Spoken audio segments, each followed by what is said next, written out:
Chapter 591. Those old bastards are probably drinking tea and watching the show, right? Amidst the turbulence and rumbling, Huaisher looked up at the direction of the iron crystal seat at the corner of the narrow corridor. He could only see the dust falling from the ceiling. For some reason, he suddenly had a feeling of being persecuted. Those old guys must be laughing happily now. Once someone came out to take the blame, he would happily drink tea and watch the show. They might even find all kinds of excuses to slack off at such a critical moment. He knew the nature of the celestial genealogy too well. Persecuting newcomers, slacking off, attacking teammates. Which one had he not done before? Just by looking at how he had been alone for so long and how there were no reinforcements at all, other than the occasional encounter between two similar exploration teams, he knew that something was wrong. No matter how he thought about it, these guys did it on purpose. Amidst the loud noise, the premonition of death suddenly came. Huaisher suddenly lowered his head. The wall in front of him suddenly cracked, revealing the tragic scene in the hall behind. Blood was dripping, and a large group of mutants were still cruelly killing each other. The Undying Army's second attack was fruitless as well. After suffering heavy casualties, the Undying Army finally chose to retreat. "Please give us another 15 minutes, Your Excellency." The revered elder who was covered in blood pushed away the support of his deputy and promised Huaisher, "The enemy is already exhausted. We will definitely be able to break through this defense in another 15 minutes. Our side is also exhausted, aren't we?" Huaisher shook his head. "It's not a matter of time, revered elder. The undead army is not used to fighting in such a narrow area. Without depth, they can't use their mobility. If this continues, it will only increase the casualties." He said, "Now that the casualties have reached 1/5, according to the contract, you can already retreat and rest, right?" The revered elder opened his eyes wide and was about to say something, but he heard Huaisher's firm order, "I'll leave the escort of the wounded to you. Even after leaving the tower, you can still support the external battlefield, right? Please leave the rest to me." In a short silence, the revered elder slowly nodded and waved his hand to signal his tired subordinates to prepare for the retreat. "Thank you for your efforts and sacrifices." Huaisher nodded and said goodbye, expressing his gratitude. "Apart from the commission, I really don't know how to repay you for your bravery." "I will." "Sir Huaisher." The elder interrupted him for the first time. His eyes were wide open as if he had been humiliated. The wound on his face ruptured due to his anger, and blood flowed out again. "Do you think that we are fighting so bravely for more money?" Huaisher was stunned and did not know how to answer. "Your Excellency, even in hell, there are times when heroes are hoped to exist." The venerable elder bowed and said, "It is the same for a large group like ours. I believe that everything is under the guidance of the Ring of Eternity. It is a pity that we cannot witness what happens next." As he spoke, he took a step back and solemnly bade farewell. "I wish you success." "Thank you." After a moment of silence, Huaisher solemnly promised, "Although I don't think I'm a hero, this victory will also belong to you." The venerable elder seemed to smile and did not say anything else. He turned around and left. The injured members of the exploration team, as well as the scholars and alchemists, were all within the range of this retreat, including Yuan and Lin Shurgio. Other than the 5 members of the exploration team who were in good condition, there were also the gargoyles and the frost giant legion who had finished resting. The silent frost giants silently propped themselves up with their axes and relied on the narrow staircase to recover their strength. The chill spread with the sound of the axes rubbing against the stones. It filled people with an indescribable sense of peace. After sensing the departure of the undead army, the Eye of Nightmare, which had the geographical advantage behind the broken wall, began to be eager to try. Similarly, Huaisher was also eager to give it a try. During the 20 minutes of rest and long wait, the alchemy bomb in Huaisher's hand had shrunk to the size of a fist. It was crystal clear, like a purple crystal cube. After injecting 1/3 of the source substance into it, it seemed to have reached its limit. The source substance in it began to intensify and become restless, jumping with unsettling electric light. It was unknown when it would explode. Across the wall, Huaisher silently counted down. The cube in his hand spun silently, and the electric light became more and more dazzling. The frost giants stood up one by one, and thick frost armor grew on their naked, greenish-gray bodies again. The axes in their hands became more and more red in the burning. This was the Nibelungen from the person in charge of the exploration team. It was different from the new version in Huaisher's hands. In addition to the previous vitality, it had been personally modified by the Grandmaster. It could be said to be a deluxe edition. At the same time, it was also the greatest manifestation of the Iron Crystal Constellation's combat power. A whole team of 34 frost giants slept in that world covered by eternal ice and snow. 34 rank 3 sublimators who were also stigmata, and they were frost giants who were famous for being good at frontal combat in celestial genealogy. Even if they did not have the help of the border relics and souls, they did not have the natural instinct of humans to be afraid of death. They would not be afraid of battle. To them, death was nothing more than returning to that eternal storm. As long as there was enough source substance, they could soon grow out of the snowfield in the form of ice crystals again. Fortunately, after a short rest, most of the frost giants had recovered their strength, enough to launch another round of attacks with Huaisher. In silence, Huaisher counted down, waiting for the chaotic sounds behind the broken wall to get closer and closer, crossing the edge of the prediction boundary. The cube in Huaisher's hand was suddenly thrown behind the wall. The alchemy bomb, mixed with a large amount of poisonous blood and metal fuel, was shattered in midair by a whistling arrow. However, the flames produced still spread in an instant. The dancing red seemed to have a volume, with a thick texture, whistling and extending. Inch by inch, it filled the air. Even though they were on guard, the heat flow that was enough to burn the lungs swept across the huge hall, causing chaotic roars and shouts. In Huaisher's hand, the burning banner suddenly stabbed down.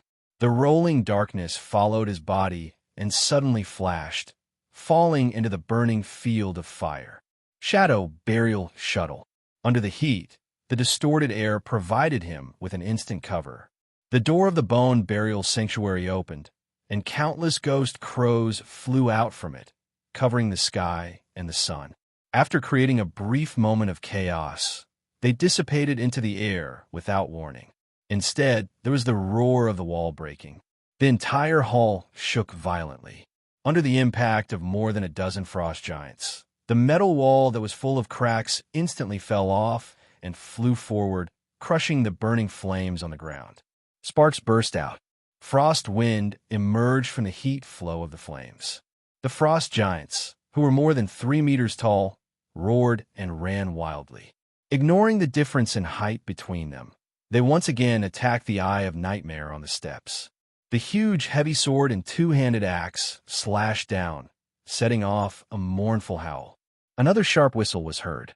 Above the dome, the huge fireballs that were flying around suddenly shook, and Salamander flew down in the flames. But what awaited them was a ferocious outline walking out of the bone burial sanctuary. The candle crow flew into the card.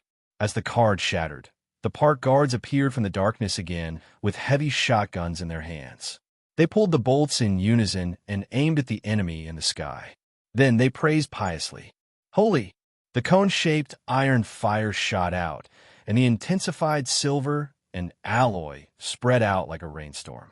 For Salamander, a large group of abyss demons who were born unable to wear armor and defense, this kind of weapon with a huge coverage and shocking short-range power was simply their nemesis.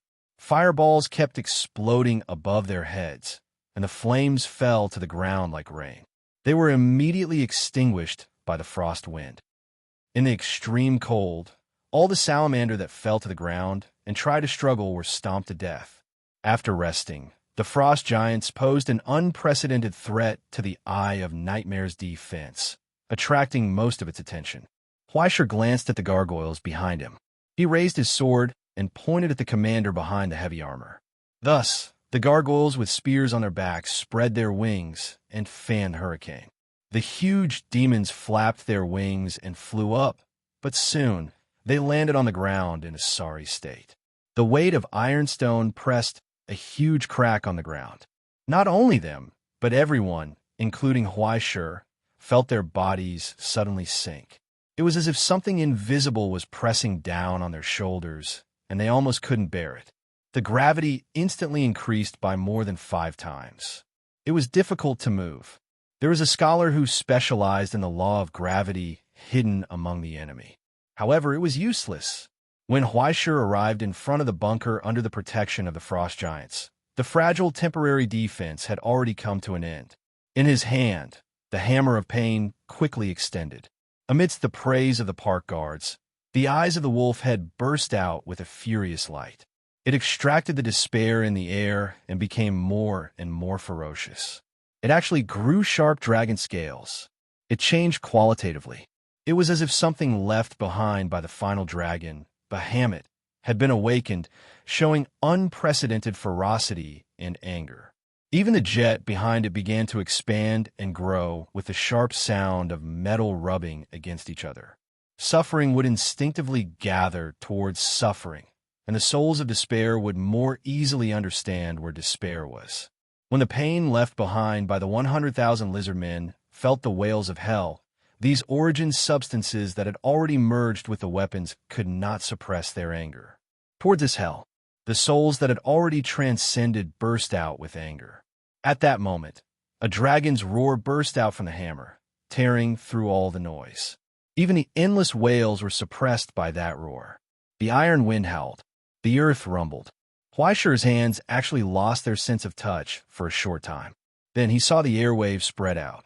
The barrier and bunker in front of him quickly fell apart, crushed into the most basic sand by an invisible force. With a residual force that was enough to wedge into steel, it spread backward. Dizziness and shock suddenly came. His fragile eardrums could not withstand the ravaging, and blood seeped out. A huge crack extended straight forward from where the hammer landed, penetrating the entire eye of Nightmare's array and climbing up the wall behind them. Behind the crack, the complicated structure of the eternal frost furnace revealed a ferocious corner. A cold wind blew from the darkness. It blew until everyone's scalps went numb. Huaishur had already crossed the bunker. Under the protection of the park guards, he was very close. "Time is of the essence, gentlemen." He looked around at the twitching faces and asked softly, "So either surrender or die. Have you decided?" Chapter 592. 2 minutes later, in the dead silence, only the faint vibrations and shouts from the distance and the lower levels could be heard. The meandering scarlet flowed down the stairs, dyeing the edges of the crack on the ground red. Just under Huaishur's feet, the crack had already begun to repair itself and close. It was like a monster chewing on its food, slowly squirming. Gradually, the wriggling limbs and faces in the asphalt-like viscous liquid could no longer be seen. The wails faded into the distance. Huaishur had tried to kill them before, but they had already been completely connected to the entire eternal frost furnace. Even if he pulled them out, they would quickly collapse into ashes. It wouldn't take long for the remaining ashes to be pulled back by an invisible force, returning to the crack and reforming into a numb face. Everything here was like this. It was impossible to completely destroy it. The supreme results left behind by the Creator's back then were naturally the most precious and durable types of metals. They could even extract origin substance to repair themselves, almost like living things. Now, these living metals had connected them together, turning them into a despairing whole. Huaishur took one last look at the crack behind him, stepped onto a higher level, and headed for the top. As he gradually climbed higher, he had already reached the middle of the tower. The style of the buildings he saw became more and more strange and unimaginable. The art from hell was displayed here. As the tower unfolded and grew, even the walls of the tower could no longer cover the gradually expanding furnace core, revealing the peaceful and serene land outside. In the beautiful world that was like a paradise, large groups of people were still fighting fiercely, giving scarlet blood to the earth, and Huaishur was still going up. The higher he went, the more he could see that countless forks were converging.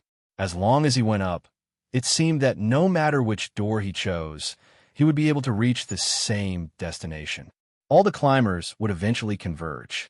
There were more and more enemies. Not only the Eye of Nightmare and the Ivy League's ascendants, but there were also all kinds of strange groups they had hired, as well as scholars and alchemists. There were even war machines left behind by the Hell Workshop's master before he was defeated. The speed at which he advanced and climbed was getting slower and slower, and the situation was getting more and more troublesome. One battle after another. Just like the wailing here, there was no end in sight. 2 hours later, Huaisher sat on the steps, exhausted. He stared at the messy corpses in front of him, his fingers trembling slightly. Too many battles, too many enemies.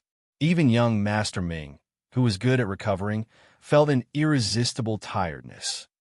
After using up the last of the origin substance he had obtained from the Ivy sect, he was able to recover some of his energy.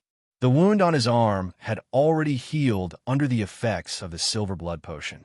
However, the metallic scars still remained on his body, making him look extremely miserable. How far is it? He leaned against a pillar and stared at the ceiling above him. None of the frost giants, who had suffered severe casualties, responded. They just silently sharpened their weapons, seized the time to rest, and waited for the next departure or for the enemy to appear again. Looking up from the edge of the cracked tower, the top of the tower seemed to be hanging high, without the slightest bit of distance. It was as if it had been walking on the same spot. His climb was too long, and he was almost exhausted. It was as if she was afraid that he would feel lonely. The sound of iron boots rubbing against the floor once again sounded from the stairs below. The heavy footsteps from the Eye of Nightmare overlapped.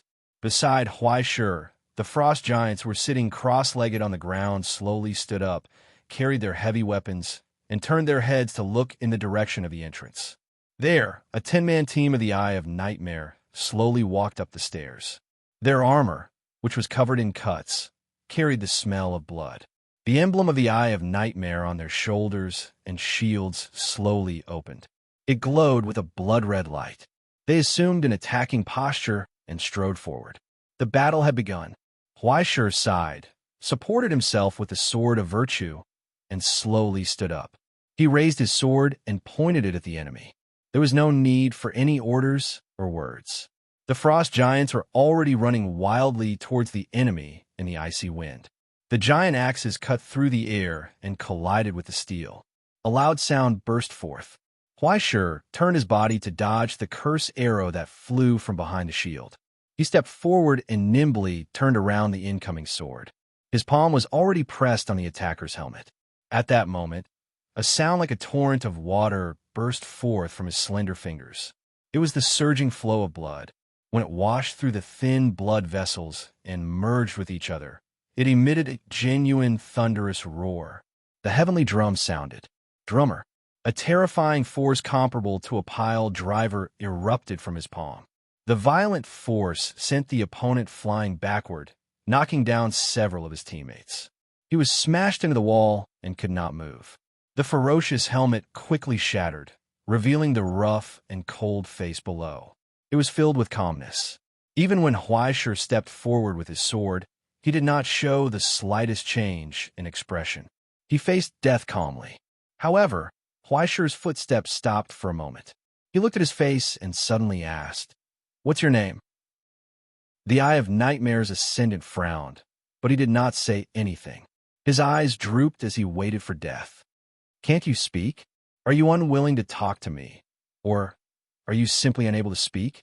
Amidst the noise, Huaisher's calm voice sounded. "Half an hour ago, I seem to have killed you once. Don't you remember?" The Eye of Nightmare's mercenary was stunned. Then, he seemed to have finally recalled something, and his face turned pale. He was in a daze. It was as if he could not believe it. "It's a good habit to remember the people you killed, right?" Huaisher looked around and ignored the fighting around him. He pinched his chin and fell in a deep thought. "So, have I been pulled into some kind of illusion? No, unless it's an illusion at the level of the crown wearer, it shouldn't have any effect on me." The mirror of nothingness also didn't see anything.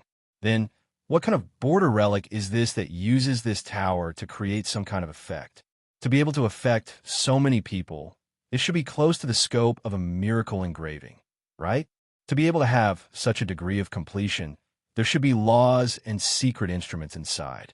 It hasn't reached the level of a creator or a grandmaster. Such technical ability. Ivy, let me think. After a moment of silence, he raised his head and asked softly, "If I'm not wrong, this should be a trick of the troupe, right?" With his words, the battle came to an end. That was because all the Eye of Nightmare's movements had stopped. Then, as if they had woken up from a dream, they finally realized where they were. They looked around blankly and slowly dissipated into the air, never to be seen again. However, the scenery of the surrounding tower was rapidly changing. Magnificent decorations appeared in the air, accompanied by gorgeous murals, thick curtains, high-hanging crystal lamps, and other furnishings. It was as if they had arrived on a stage in an instant. What they saw was actually a theater that was so gorgeous that it was indescribable with words. Outside the stage, in the semicircular stands, countless seats were filled. Countless illusory figures were holding exquisite binoculars and looking out. Boos rang out one after another. It was obvious that they were very angry with Huaishur, the actor, for breaking the fourth wall without permission. Huaishur's surroundings suddenly darkened. In the darkness, a beam of light suddenly fell and illuminated the old man standing there. He was wearing a mask and had changed into luxurious and tasteless clothes. His 10 fingers were full of precious rings. "Pandalong," he introduced himself. Then, a second beam of light illuminated a man wearing a scholar's attire, a top hat, and glasses. He introduced himself, Doctor. Then it was the Major, Harley Quinn, whom he had seen before. Then an elegant and beautiful masked lady in a whalebone dress appeared from the light and bowed slightly. "Nice to meet you, Mr. Huaishur. I'm Isabella." Finally, it was a young farmer in ordinary clothes who looked tired and tired. "I'm Piero." In addition to the other 4 members who were far away in the present realm, more than half of the troupe in the Village of Dusk had come here and stood in front of Huaishur. The stingy rich man, the ignorant doctor, the cowardly major, the pompous servant, the vain lady, the cunning farmer. The pillars to maintain the story had been propped up, and the characters had appeared. They had become Huaishur's enemies. Huaishur raised his eyebrows and sighed. "To be honest, I thought it would be Liz. Liz won't come here, Huaishur. You don't have to worry about where she's hiding to prepare a sneak attack." Pandalong raised his hand, lifted the brim of his hat, and said solemnly, "The students have set foot on the battlefield, and the teachers should also try their best to pave the way for them in the future and eliminate a little bumps. Now, in front of you, there's only us, only the troupe." Huaishur couldn't help but shake his head. "How can you say such a despicable thing in such a dignified way? It can't be helped. Just like some stigmata are particularly good at fighting, some stigmata are particularly bad at it." Pandalong responded leisurely. "Unlike other stigmata, the stigmata of the troupe needs to be fully prepared to be used, and it's basically useless in normal times. After all, most of us are teachers and scholars, and we're not good at fighting and killing. So, when we have to fight, we try to outnumber the enemy, just like now." Before he finished speaking, Huaishur pulled out Lord of the Flies without warning and aimed at Pandalong's face. Using the same trick, he pulled the trigger. Ultra-small judgment institution, Lord of the Flies. Maximum effort, liberation. A dazzling beam of light flew out silently at that moment. With a high temperature, it tore the old face apart, penetrated his body, and then flew out of the theater. Chapter 593. In front of the light of judgment, the walls of the theater fell apart. But then, they started to repair quickly. The majestic and blazing light of judgment was trapped in the theater and couldn't break out. It couldn't even break through the outermost curtain hanging in front of the stands. Then, it collapsed into turbulent origin substance and disappeared without a trace. Huaishur froze in place. "I'm sorry, Mr. Huaishur." The lips on the face pierced by Beelzebub opened and closed, still speaking. According to Ivy's calculations, as long as you have the stigmata of 5 theater members, you won't be able to use that weapon to break the Golden Palace from the inside. As he spoke, his face quickly repaired and healed, returning to its original state. He didn't even lose a hair. It was still calm. By the way, before the next scene starts, all attacks on actors will be punished. Look, the audience is angry. The stands were in an uproar. They angrily scolded this rude person who broke into the stage and used violence.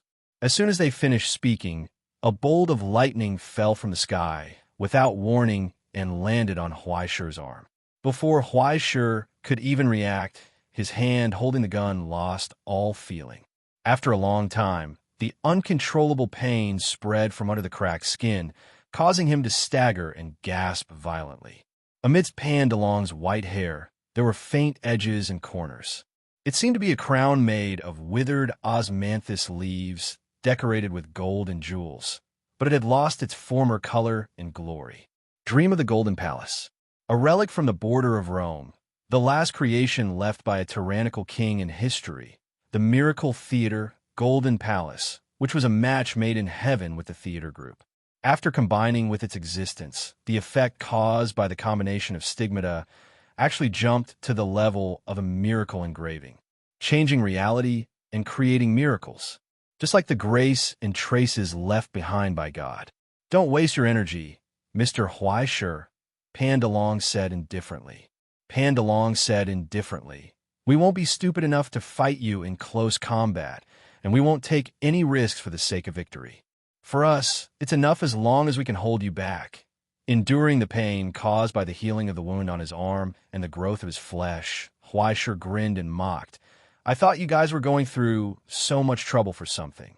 Don't you have any dreams at all? Everyone looked at him indifferently, and no one responded. Even the most hot-tempered colonel didn't say a word. He only focused his attention on Huaishi. He did not slack off at all, as if he was facing a great enemy. Next, I will be performing a legendary epic adventure, an immortal elegy of resistance. Pan DeLong held up his cane and looked at the audience in the stands like an announcer. He announced passionately, "Cheers, everyone. The wonderful story is about to begin. Cheers, everyone. This is the noble crystal presented by a true warrior. Next, please continue to enjoy Spartacus." At that moment, Isabella opened her mouth and sang loudly. The perfect soprano sang the prelude of a classical tragedy. The world on the stage shook with a bang, and everything changed. Huaishi's vision blurred, as if he had fallen into the abyss, but then he stood firm again. In the sudden dizziness, he looked around in amazement. Everything was completely different. In an instant, the theater turned into the Colosseum. Behind the towering walls, countless audiences were shouting excitedly. But Huaishi's skin quickly darkened and turned into a suntan bronze. All the equipment on his body disappeared without a trace. His clothes were ragged, and he looked around blankly like a slave. Around him, the frost giants were also shrinking quickly, and they became the size of ordinary people. Like Huaishi, they were unkempt, but they were a little more burly and had lost their frost and ice armor. Soon, Huaishi found that his divine mark had disappeared, along with the continuous clattering sounds. Heavy sledgehammers, sharp axes, sacrificial knives, long spears, chains. They fell from his body one after another and landed on the ground. Except for the wolf head on the hammer, which still looked a little ferocious, there was nothing magical about it anymore. It had become an ordinary weapon that was much harder.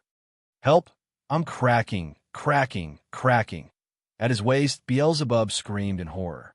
It quickly changed from a modern weapon to a broken crossbow. He tried to shake it. He could no longer say anything. All the foreign objects that did not fit the background welcomed the correction. Everything was pulled into the imaginary world formed by the troupe.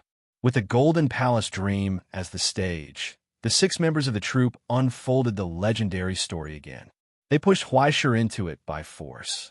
The never-ending battle was about to begin. Right in front of Huaishi, the gladiator was on the verge of death, struggling with all his might. "Spartacus! Spartacus! Spartacus!" In the stands, the audience, who had turned into Roman citizens, shouted excitedly. They waved their fists and urged with great fanaticism, "Kill it! Spartacus! Kill that bastard!" Lyra was constantly thrown from above and landed on Huaisher's shoulder. "I am Spartacus?" Huaisher raised her head in astonishment and looked at the audience. She suddenly realized what had happened. But an invisible force attached to him, forcing him to raise his dagger and point it at the enemy in front of him. The prelude to the slaughter. This was the fate of Spartacus. Intense dizziness and trance suddenly hit him. The huge theater began to modify Huaisher's consciousness and memory, making him accept the fate that was close at hand.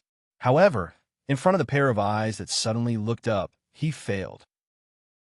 "No." Huaisher raised his head with difficulty, stared at them, and said softly, "I'm not Spartacus. I'm not your gladiator." The sound of something shattering rang out from Huaisher's sword.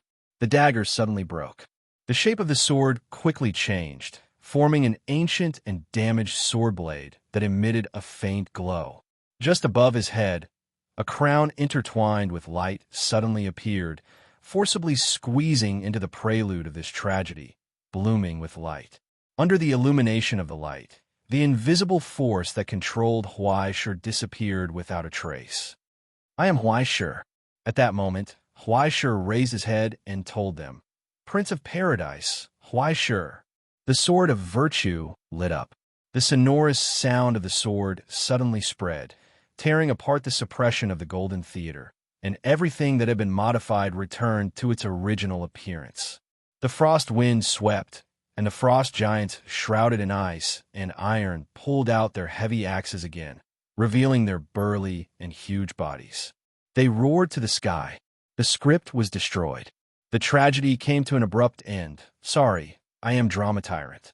Huaisher grinned, smiled at the highest point of the Colosseum, and shook his head mockingly. "This kind of plot that will destroy the image of my idol must be modified."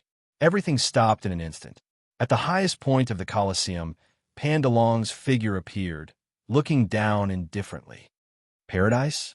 I didn't expect this title to have the power to modify the Golden Palace. But unfortunately, I'm afraid this is not enough." With that, he waved his hand gently.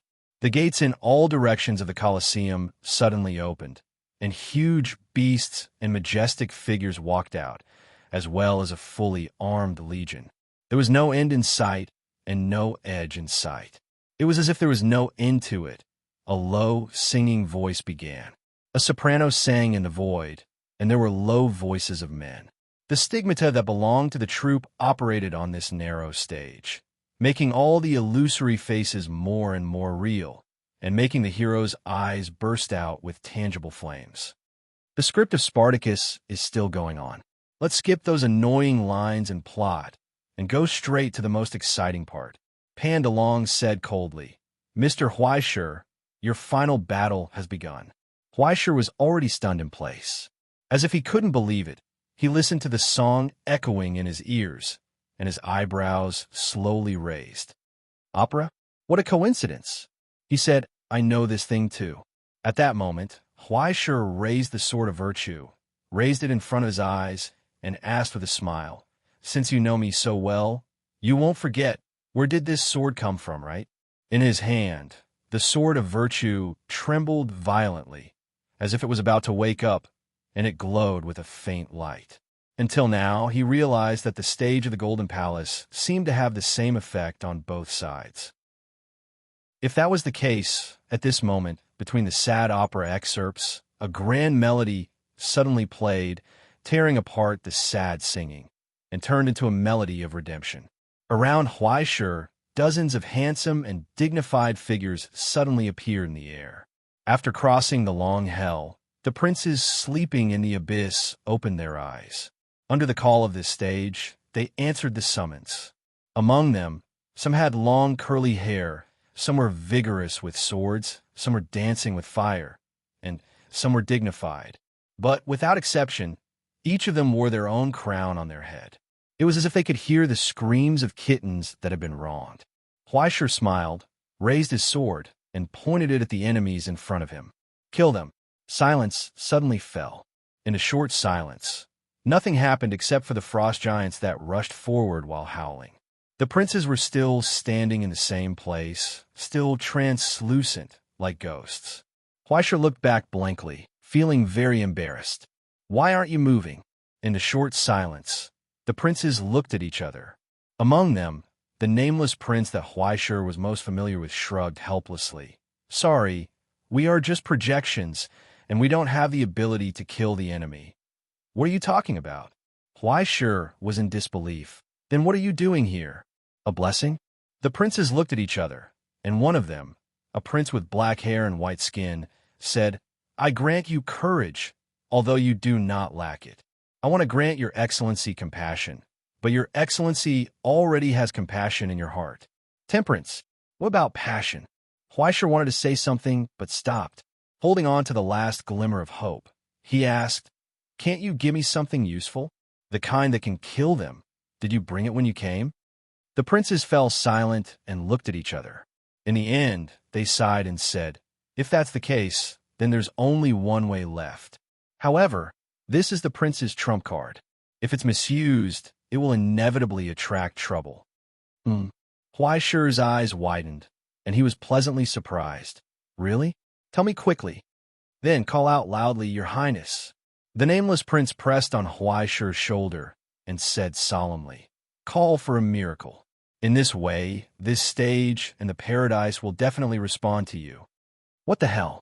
Huaisha did not expect that the teammates he summoned would be so lousy. If I shout help, someone will come to save me. What kind of logic was this? But the moment Huaisha shouted help, it was as if some mechanism was activated. The princes smiled mysteriously and quickly dissipated in the air. The drifting light gathered in one place and slowly rose, forming an illusory arch. Behind the light gate, a handsome white horse came out. Its eyebrows were arrogant, and it looked so familiar. Even its fat was exactly the same as the fat horse in his house.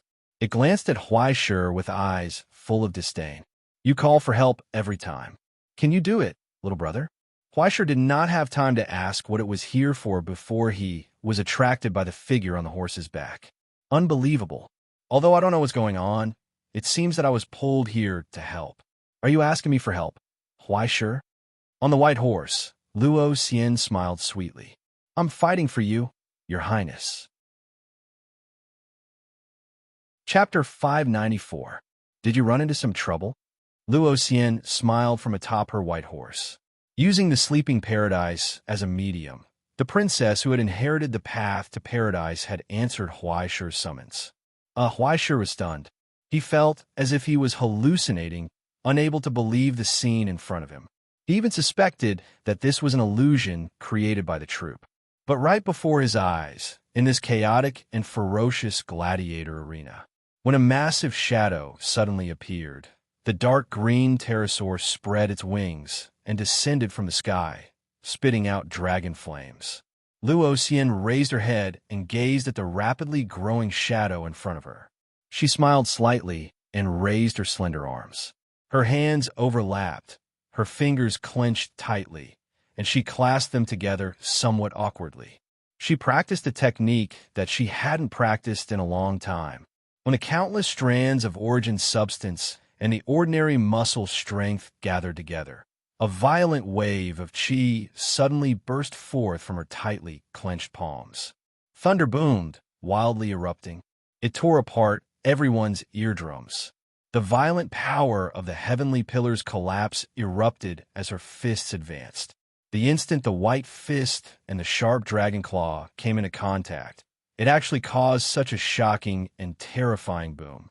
Amidst the explosion, the pouncing dragon suddenly froze in midair. Terrifying heat burst forth from beneath its cracked scales. The vast destructive power rushed through its body, as if it had pushed the first domino, triggering a chain reaction of despair. It was as if a long nail had been inserted into its chest, ripping apart the dragon's heart and causing the origin substance within to explode. A gentle death covered every part of its body. The massive and heavy body was blown away by the wind, turning into ash and disappearing without a trace. Huaishi's jaw was about to hit the ground. It was as if a lesson he hadn't heard in a long time was being replayed in front of him. This was an advanced application of the drummer that he still couldn't reach. He could only rely on his clumsy imitation to simulate the 3 thunderclaps. It was flawless. The sky collapsed. It seems like now isn't the time to chat. Luo Xian turned around and looked at the stunned Huaishi. Let's talk about it later. Right, can you explain the matter of the child later? In that instant, Huaishi felt as if he had been struck by lightning. He felt like he was drowning in an ocean of death. But soon, the terrifying illusion disappeared. On horseback, Luo Xian smiled mischievously. I'm just kidding. Don't be afraid. Yes, I'm not afraid. Huaishi nodded vigorously. He could feel his legs trembling madly. Cold sweat was pouring down like rain. He couldn't move. What was going on? This feeling of being so close to death. Also, how many hours had it been? Had the gossip already spread to the present realm? He swallowed his saliva and finally realized the consequences of his words. He felt his vision darken. I'm going to die, right? Luo Xian only glanced at him a few times, as if she had already seen through his progress and achievements during this period of time. She became a little troubled. Have you been too lazy in the ivory tower? You haven't improved in a long time, right? No. I think that my progress is very normal. It's already very fast. Senior sister, not everyone can be like you and be able to improve their skills even if they travel around. Huaishi wanted to say something, but hesitated. The corners of his eyes twitched. He didn't know where to start. I heard that you've taken in 2 students. Remember not to teach them the basics. It's very troublesome to correct them. It's actually easier to clean house, Luo Xian said indifferently. The white horse leisurely moved forward, crossing the chaotic beast dueling arena, leaving behind a cloud of dust along the way. All the enemies were literally blown to smithereens by this monster-like girl. She casually waved her hand. She didn't try to parry. It was all like a joke. It couldn't even be considered a technique. It was just an instinctive reaction. Frightening origin substance fluctuations resided in her body, transforming into a bright red robe. It was so peaceful that it made people want to fall asleep. Even the sparkling and translucent crystal shoes appeared.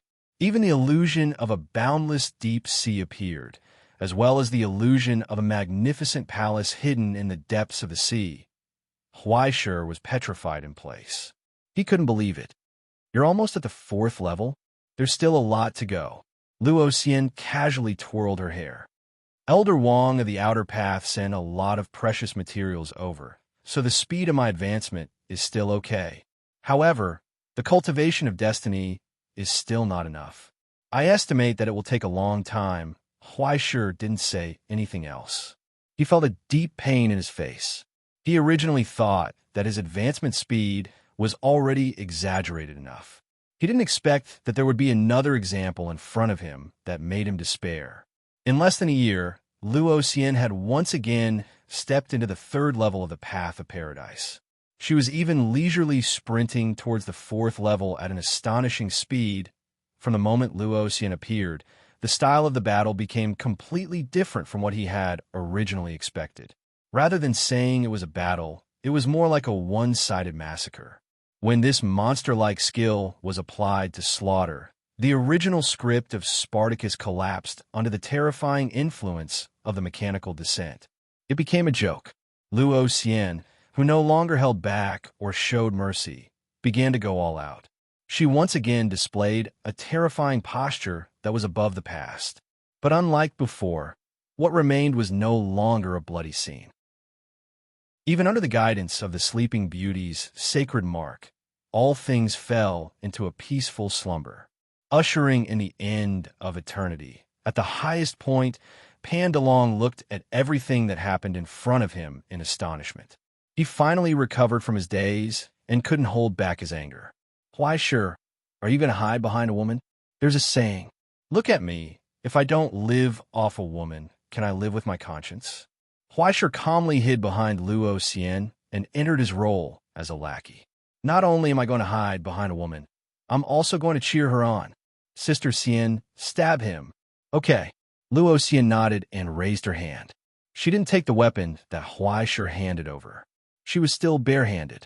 She just took a deep breath and aimed at Pan DeLong's mask from a distance of 2 kilometers. She slowly clenched her fingers and gently punched forward. Pa! The sound of a bubble bursting rang out in the air. Pan DeLong's body stiffened and he staggered back. A tragic crack appeared on the mask on his face. Blood gushed out and immediately dissipated in the air. When he appeared again, he looked a lot more dispirited. He even hid behind layers of defense and didn't show his face again. Once the performance of the Golden Palace began and the actors entered the stage, it was equivalent to becoming a character in the story. They couldn't be immune to the attacks and persecution from other characters. Even if they could be resurrected with the power of the theatrical troupe's sacred mark, they would still feel pain and weakness. But no matter what, it was too outrageous to kill Pan DeLong, who was definitely not a hothead, with a single punch from 2 kilometers away. It was as if a long distance had been omitted. Luo Xian's power was transmitted to the enemy without any hindrance. It descended calmly, inflicting violence and destruction. Every technique used and the operating method of the texture were within the scope of Huaishur's knowledge. But once they were combined, it quickly exceeded the scope of Huaishur's understanding. The almost miraculous strike seemed to have integrated into the entire arena and become a part of it. It was as if the destruction was endless. What is the principle behind this? Huaishur felt that his eyeballs were about to fall out. He couldn't understand. It's a trick that I recently figured out. Luo Xian replied. According to the way Father named it, it can be called seamless. The inspiration came from the last time I fought with the Heretic King. Because it hurt a lot, I realized that there's a limit to techniques. You see, if you can't come into contact with the enemy, no matter how profound the technique is, it can't be used. So, I thought for a long time before coming up with this method. Use the medium to transmit your own power. If you want to talk about the feeling, it should be when the air is not paying attention.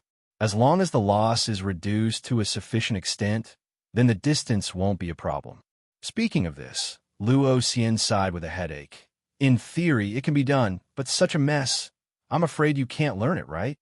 If you're more confident, you can remove the word right. Huaishur shook his head and smiled bitterly. In this world, other than you, Sister Xian, no one can replicate this kind of thing, right? Luo Xian looked back. Are you praising me? Yes. Huaishur said seriously. It's too powerful. I'm no match for it at all. I'm so happy to be praised by the person I like. Luo Xian smiled happily and didn't hide her feelings at all. She always looked like a mature big sister, but when she was happy, she made people feel like she was a child. It was as long as someone praised her clothes, she would be happy the whole morning. I really want to talk to you for a while more. She sighed regretfully, but you should be in a hurry, right? In the silence, Huaishur nodded. Then let's just flip this lousy stage over. On the white horse, Luo Xian held the reins and looked up at the arena that was immersed in the turmoil. She whispered, It's time for the messy farce to end, because the real beautiful story has just begun. It's time to say goodbye.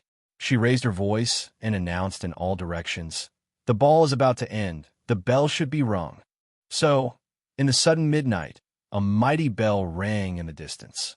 A bright and beautiful pumpkin carriage appeared from the galloping white horse, and a kind and gentle figure appeared from the carriage. The projection of the fairy godmother descended here and reached out to Luo Xian. It's time to go back, Your Highness. The miracle was about to end. Luo Xian lightly jumped from the horse's back, reached out, and held the hand that came from fate. Can you close your eyes, Huaishur? A clear voice sounded in Huaishur's ears. Although there's nothing to hide, I just don't want you to see my ugliest appearance. Huaishur was stunned for a moment, lowered his head, and closed his eyes. So Luo Xian smiled. She turned around and walked into the pumpkin carriage.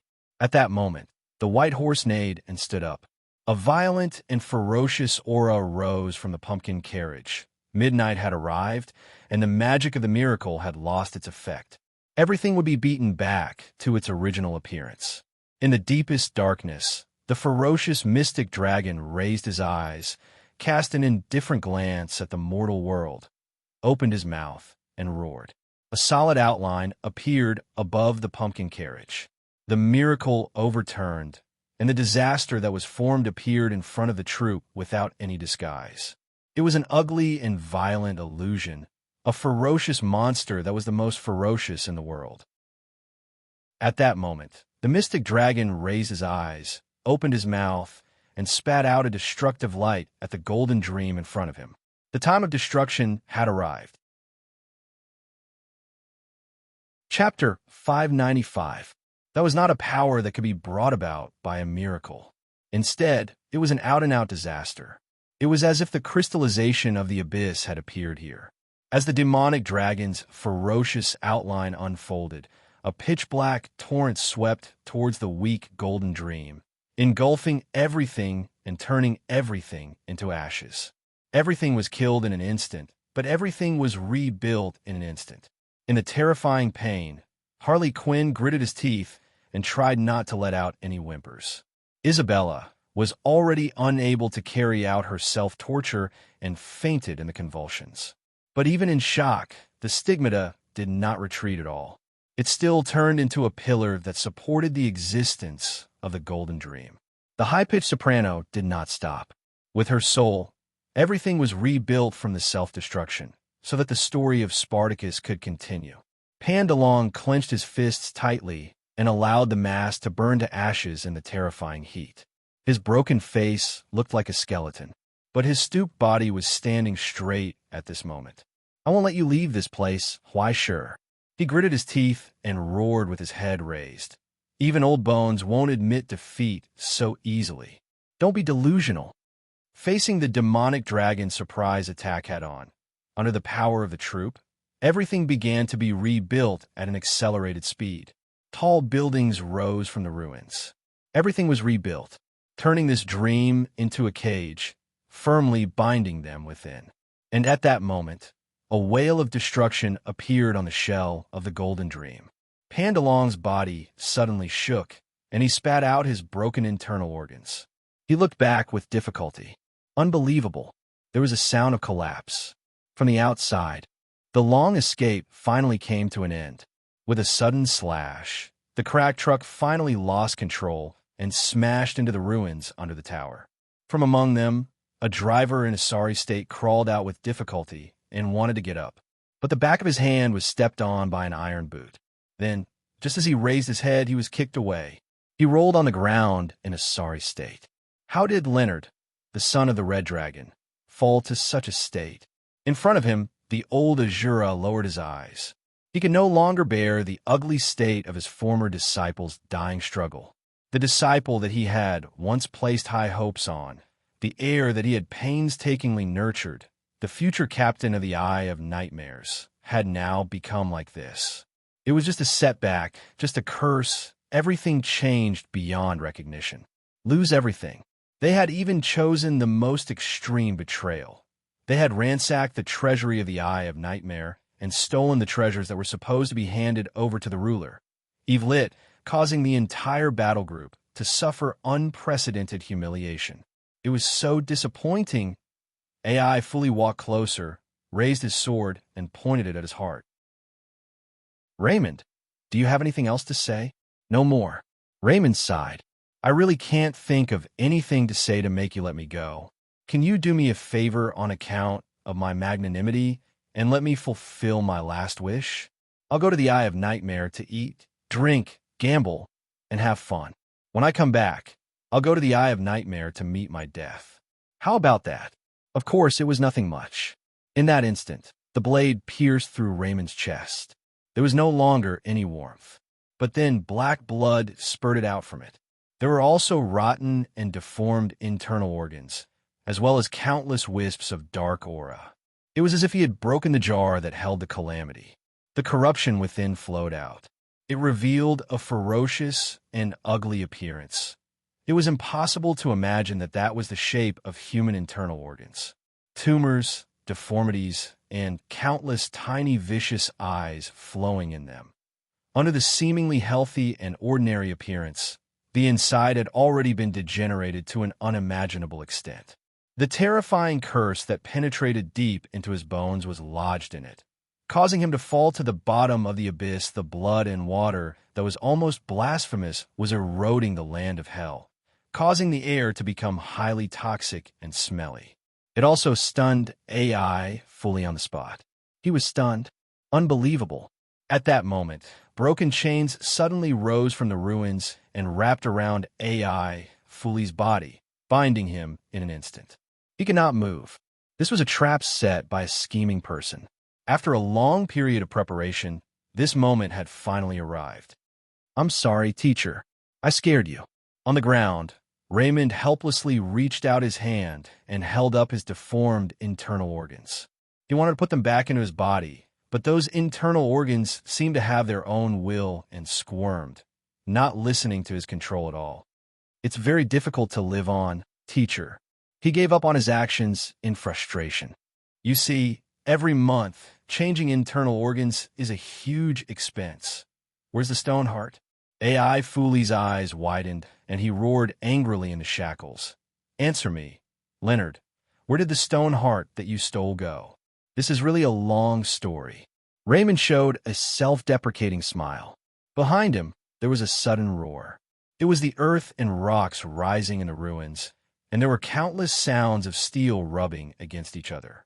It was as if an incredible miracle had appeared in the dying bones, transforming into a form beyond imagination. "Just like what you know, teacher." Raymond looked into his teacher's eyes and told him, "Cursed by the element of destruction, even with the stone heart, only one of me and my dragon could live. So, I was thinking, since it was going to die anyway, why couldn't the one who died be me?" That man said calmly, "So I saved it." In a low voice, the ruined Dragon Rider truck that was originally riddled with holes suddenly fell apart. But under the truck frame, the hidden huge alloy skeleton and countless huge instruments that looked like internal organs closed with a bang, bursting with dazzling electric light. It was just like rebirth. The wings made of alloy spread out, and the scorching sun-like light shone from its eyes. From the dust that filled the sky, the red dragon that had already died once again revealed its huge outline from hell with the help of steel. "I'll King kill you, old thing." The voice that had been residing in the flail in the past sounded again, its mouth fragrant. "Are you surprised? Are you surprised?" The dust was blown away by the storm. After getting rid of the cumbersome truck shell, the newly born steel dragon grinned and cast a huge shadow that covered the sky. After combining the remains of the red dragon and the stone heart of the abyss, more than 6 Ivory Tower project teams spent 4 project cycles around it, using the most extravagant methods and the most cutting-edge technology to finally recreate it.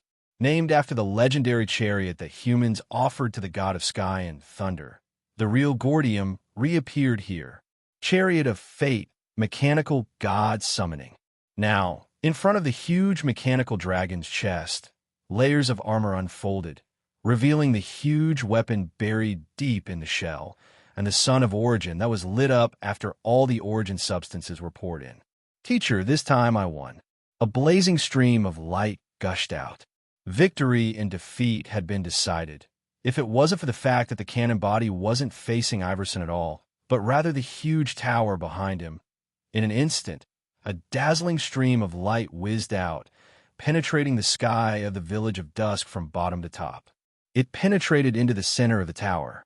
It tore apart the golden dream that shrouded there, violently digging out a fatal gap. It cut off the foundation that the Golden Palace relied on from the outside. This was the last straw that broke the camel's back.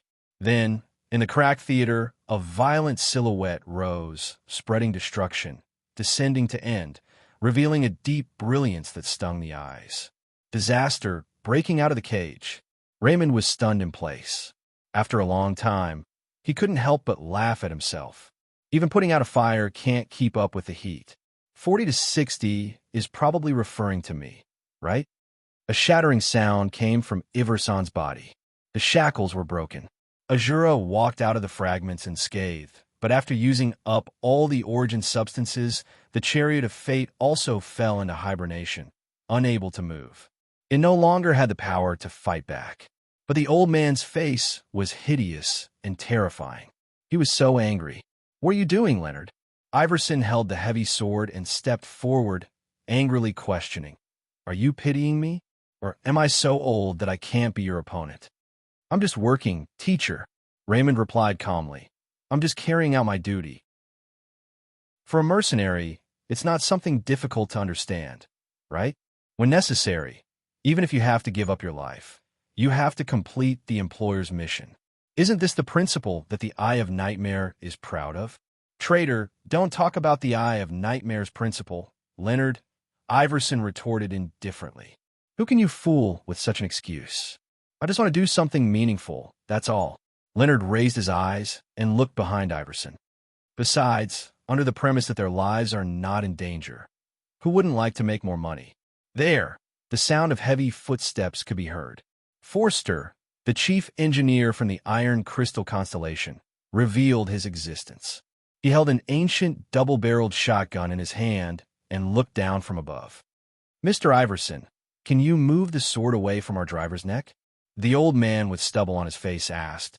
"Although I don't know how Raymond offended you, the Eye of Nightmare shouldn't do anything against your employer's orders, right?" He emphasized the pronunciation of Raymond's name. A faint killing intent flowed out of the pitch-black barrel. "You're so slow, Chief Engineer." Raymond finally heaved a sigh of relief and could not help but complain. "I almost died. Even if you don't care about my life, you have to care about the loan I owe you, right? I should have been able to come earlier, but I was knocked out by a cup of tea from some old bastard. I had no choice." Forster scratched his messy hair with a helpless expression, but his eyes were fixed on Iverson. Iverson did not move. He just stared at the student in front of him. "You become weak, Raymond," he said coldly. "Placing your life on someone else's rescue is too unwise. You could have killed me." "Spare me, teacher," Raymond sighed. "I haven't done murder and arson for a long time. Why should I force a piece of trash who doesn't have much time left to do such a cruel thing? Even if I'll kill you here." When he asked this, Iverson's expression did not change. He did not care that his vital parts were exposed in front of the chief engineer. "Then there's nothing I can do." Raymond laughed self-deprecatingly. "If it was in the past, I might have done so. But people have to grow, right? Why should a person who can die at any time care about where he dies? 5 years ago, when I was about to die, I realized that I had nothing in my life other than following orders and killing and arson. So I thought, at least before I die, I should do something meaningful, do something right." He raised his eyes and told such a teacher, "In that case, it won't be a pity to die." In a long silence, Azura stared at his student. He felt as if he was looking at an idiot. His disappointment was indescribable. "It's too stupid and ridiculous." He asked with pity, "Leonard, do people like you also yearn for salvation? In fact, I'm not that stupid." Raymond shrugged awkwardly. "But there's no rule that says we can't find the meaning of life, right?" In the silence, the hovering blade slowly lifted. Iverson took a step back. He was still expressionless. It was hard to tell whether he was mocking or despising. He just glanced at the student in front of him indifferently and finally told him, "Then enjoy the last of your stupid life, because there's not much left." That was how he said goodbye. Iverson turned and left. When the teacher's figure disappeared at the end of the line of sight, Raymond finally lost the strength to support his body and fell on his back. Severe dizziness hit him. In a trance, he vaguely saw the flash on the tower in the distance. He couldn't help but chuckle softly. "Come on, long-haired big brother. My loan depends on you." He carried the bet voucher exchanged with all his savings. Raymond fell into a deep sleep. Chapter 596. When Huaisher opened his eyes, he saw the golden dream gradually shattering in the collapse in front of him. The Colosseum had disappeared. Instead, there were broken stands and a stage that was gradually collapsing. The outline of the tower was gradually emerging, and everything illusory was disappearing. Long hair flew in the wind in front of his eyes, bringing with it a fresh breath. It was Luo Xian. She sat beside Huaisher, staring at the scene outside the tower. She tucked her messy hair behind her ears and smiled a why sure when she turned back. The story that doesn't belong to you has come to an end. Why sure? She asked softly. Are you going to move forward alone again? I'm sorry. Why sure nodded, not daring to look at her. Because someone is calling, right? Luo Xian tilted her head and looked at him, seeming to sigh. As long as someone is calling for help, there is no way to ignore it. You are such a troublesome person, I know. Although I always feel that you are a scumbag, I still hope that more people can see your handsome face. Huaisher smiled reluctantly. He wanted to say something, but his expression became stiff. After a short silence, he gradually lowered his head, unable to face such hopeful eyes. I'm sorry, Sister Xian. This time, I can't save them anymore. Isn't this normal? No one could do everything. There is always a limit. Luo Xian's smile remained unchanged. She reached out and pinched his face hard, as if to encourage him. But there should be something you can do, right? She said, something you should do. Being stared at by that pair of soft eyes, Huaisher was stunned. After a long time, he slowly nodded, yes. Then, her smile became more and more gentle. Then go, Huaisher. Luo Xian reached out and hugged him again, so gently. You should go. Go to where you should go. Don't stop and don't look back. If you feel pain, just shout out loud. If you feel sad, it's okay to cry like a child. If you encounter an insurmountable obstacle, just call out to me again. She stared into Huaisher's eyes, so close, and solemnly told him, in that case, no matter where I am, I will definitely come to your side. She generously offered her only gentleness and tolerance. Luo Xian smiled, looking so handsome. Just like you saved me, I will definitely come to save you. Huaisher, no matter how far away we are. Huaisher couldn't help but sigh. He couldn't resist such tenderness. Be a little strict once in a while, Sister Xian. He felt that if this continued, he would degenerate into a cripple at the speed of light. Like a spoiled child, he would become more and more unreasonable. Because you're too harsh on yourself, right? Luo Xian smiled and let go of his hand. She took a step back. Go, Huaisher. Go. I'll watch over you. Being looked at like that, inexplicably, Huaisher's chest surged with courage and determination that even surprised himself. It allowed him to face all of this calmly. He left with a smile. Goodbye, Sister Xian. Huaisher said goodbye softly. I'm leaving. He slowly retreated, turned around, and set off toward the top of the tower again. He began the final climb and never looked back. Come on, Luo Xian smiled and stared at his back as he left. Gradually, along with the final stage, it dissipated into nothingness. It disappeared under the clouds in the sky, under the illumination of the glow. The battle and collision between the two finally came to an end. Enveloped by the halo, Atlas quietly stared at everything on the ground. He only coldly defended against the attacks from the underworld of the alien realm and did not even fight back. Finally, Michelle flew into a rage.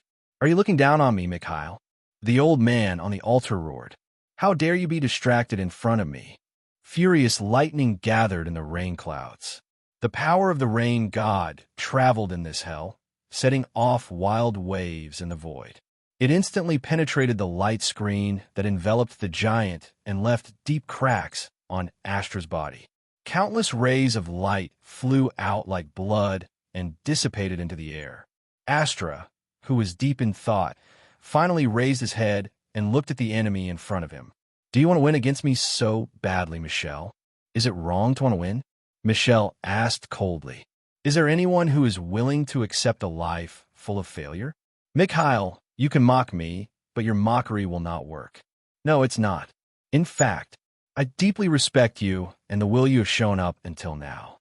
Uncharacteristically, the Grandmaster did not mock and ridicule him, nor did he coldly criticize him from above. He was still calm and collected as he expressed his admiration for the enemy in front of him. You made me feel that maybe my previous contempt was a mistake. Unfortunately, I will not correct this. The gap between you and me is not something that can be closed with hard work and passion. The Grandmaster said, You should be well aware of this, Michelle. Sometimes, one should accept reality and accept one's powerlessness. If I say this, you might think that I'm talking nonsense from above, so I won't mention it again. If you want to fight and decide the winner with me, I can satisfy you. Michelle, as long as you challenge me, I will definitely respond, no matter how many times. But before that, I have a question. From afar, the Grandmaster on the bridge with his arms crossed asked, "If you win and obtain this hell, I should say that you represent the Ivy League and the American lineage. What will you do?" Stupid question. Michelle sneered, but did not hide his purpose. Of course, we will do what we do in every hell. Explore, develop, dismantle, control, and use. Even the Astronomy Society cannot make us give up this power. Mikhail, one day, we will do what the Ivory Tower cannot do. We will completely dismantle this power, devour it, and turn it into a weight on the other side of the lever. We will lift it up thousands of times. Is that so? As expected of the cradle of the American Capital Alliance. You are always so calculating, the Grandmaster sighed. I don't doubt what you said. I believe that the American lineage and you have the ability and time to do this. After a short pause, he suddenly asked, "But Michelle, do you know why I've always looked down on you? Don't say it as if there is anything in this world an egomaniac like you can look up to." Michelle sneered. "I knew it 30 years ago, Mikhail. The reason why you look so reclusive is not because of some bullsh** autism, but because you think that everyone except you is an idiot. Do you look up to anyone, Mikhail?" "Indeed, I don't. But the reasons for discrimination are different." The Grandmaster replied frankly, "Sometimes I look down on many people because they are too stupid. But only you, Michelle. What I hate the most is that you're always so smart." No, it's more appropriate to say that he's shrewd. You always know when to advance and when to retreat. You know how to analyze the pros and cons. You know that you will get the most reward with the least effort. Back then, everyone thought that you were the most outstanding student under the teacher. Even you thought so. That is why you hate me so much. Because everything I have shown is far inferior to you. But in the end, I can always surpass you. You're talking about this bullsh** again. Michelle suppressed his anger and questioned coldly. When you are high and mighty, you naturally have the ability to judge everything. But you're not the only reason in this world. When are you going to stop denying others? Perhaps my view is biased and wrong, but I will not change it. At least, there's one thing that I am sure of. The Grandmaster gave conclusion. In your view, everything can be quantified. Perhaps to ordinary people, such a viewpoint is not wrong. But when people are bound by such a viewpoint, they will no longer be able to reach the pinnacle of alchemy. This is where you have failed the most. Michelle, when will you understand?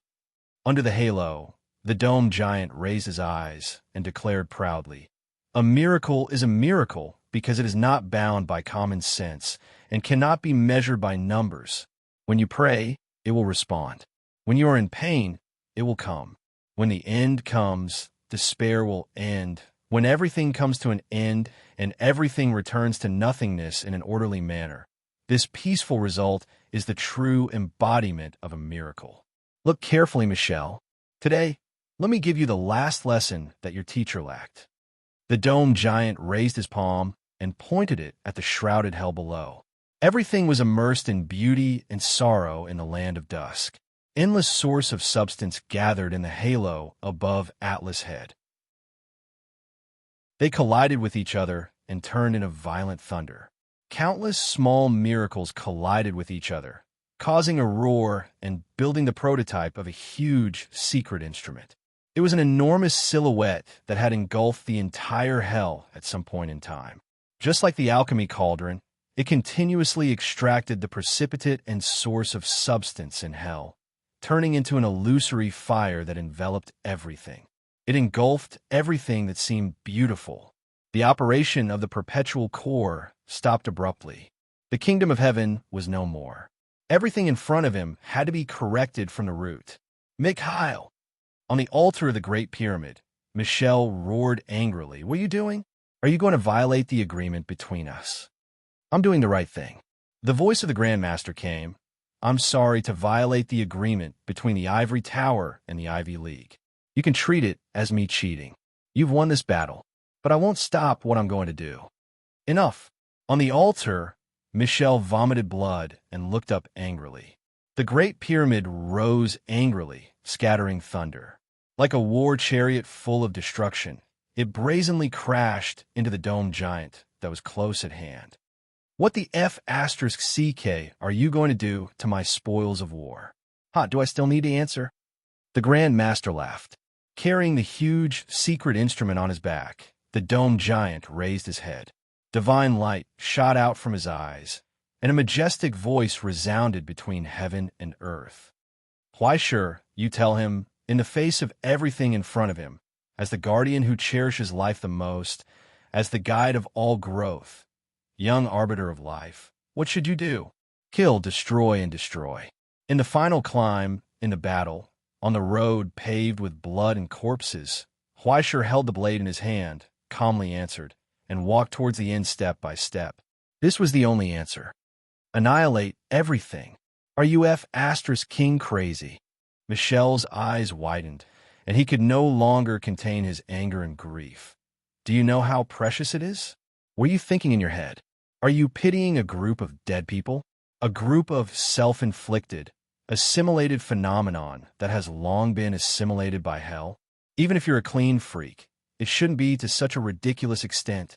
Do you know how much correction value this kind of power can create for us in the present realm? How many living people can be saved because of this? Why sure, why are you so stubborn? In the pool of blood, the young man who was walking forward silently paused his steps and looked up at the sky, as if he didn't understand why someone would ask such a simple question. Why? He said, because someone is crying because I heard it. The silence was sudden. In the sky, amidst the raging Trilocan, Michel widened his eyes in shock. He couldn't believe it. Such a simple reason. In this silence, there was suddenly a sharp laughter. It was so crazy, as if he was laughing so hard that he was holding his stomach and couldn't straighten his back. He was overjoyed. Ha ha, ha ha, ha ha ha ha. Can you see it, Michel? This is the decisive difference between the American genealogy and the celestial genealogy. No, the decisive difference between a merchant and a hero. Holding the projection of Les Miserables in his hand, the Grand Master laughed and announced, "The path of salvation is within." Chapter 597. By the time the last corpse fell into a pool of blood, there was no one left to block Huaisher's path. He stepped on the last step that had been dyed red.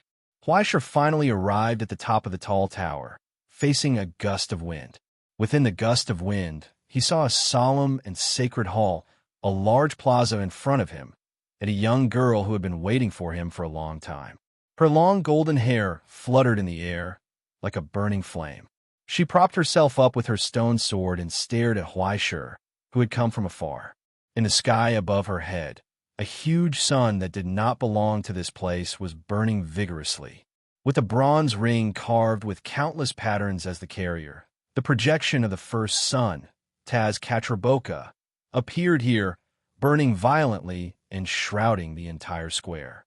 At this moment, she was not wearing armor, and she did not have the youthful and modern aura of the past. She wore a sacred robe and a jewel-studded crown. Her exposed face and arms were covered with blood-red inscriptions and totems. This was the shadow of the smoke mirror on the ground, the representative of the first sun, Taz high priest. Liz Hetmach was here. She was fully armed and waiting for her enemy. Have you prepared how to defeat me? She raised her eyes and stared at Huaisher, whose upper body was dyed red with blood. Not yet.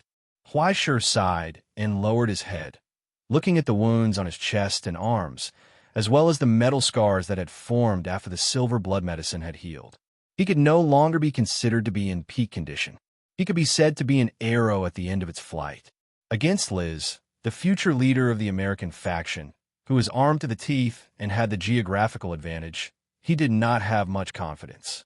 Even if they were at the same level, her skill and experience were not inferior to his, not to mention the countless border relics on her body.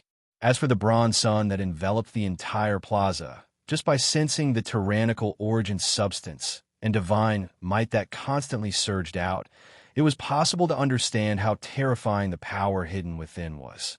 Actually, I don't have much strength left. Even though I can still hold on, I have less than a third of my origin substance left.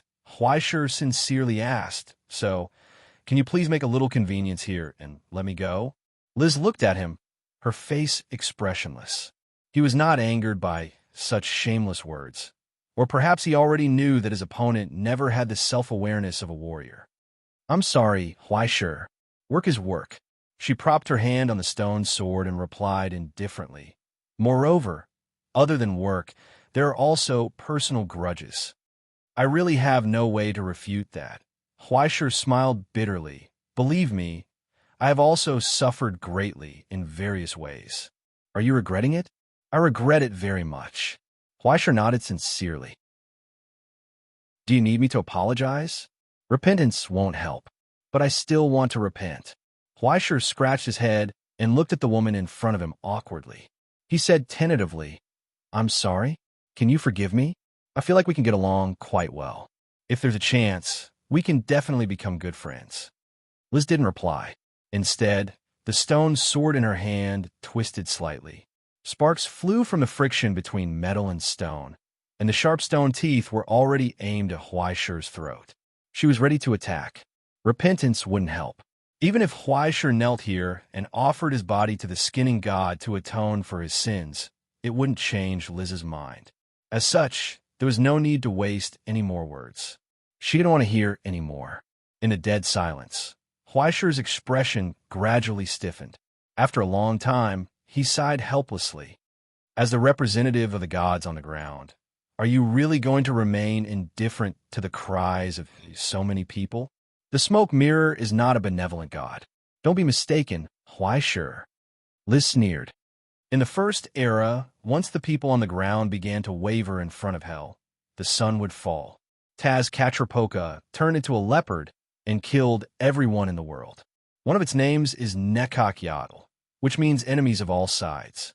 Those who don't believe in it can't be saved, and those who believe in it can't live.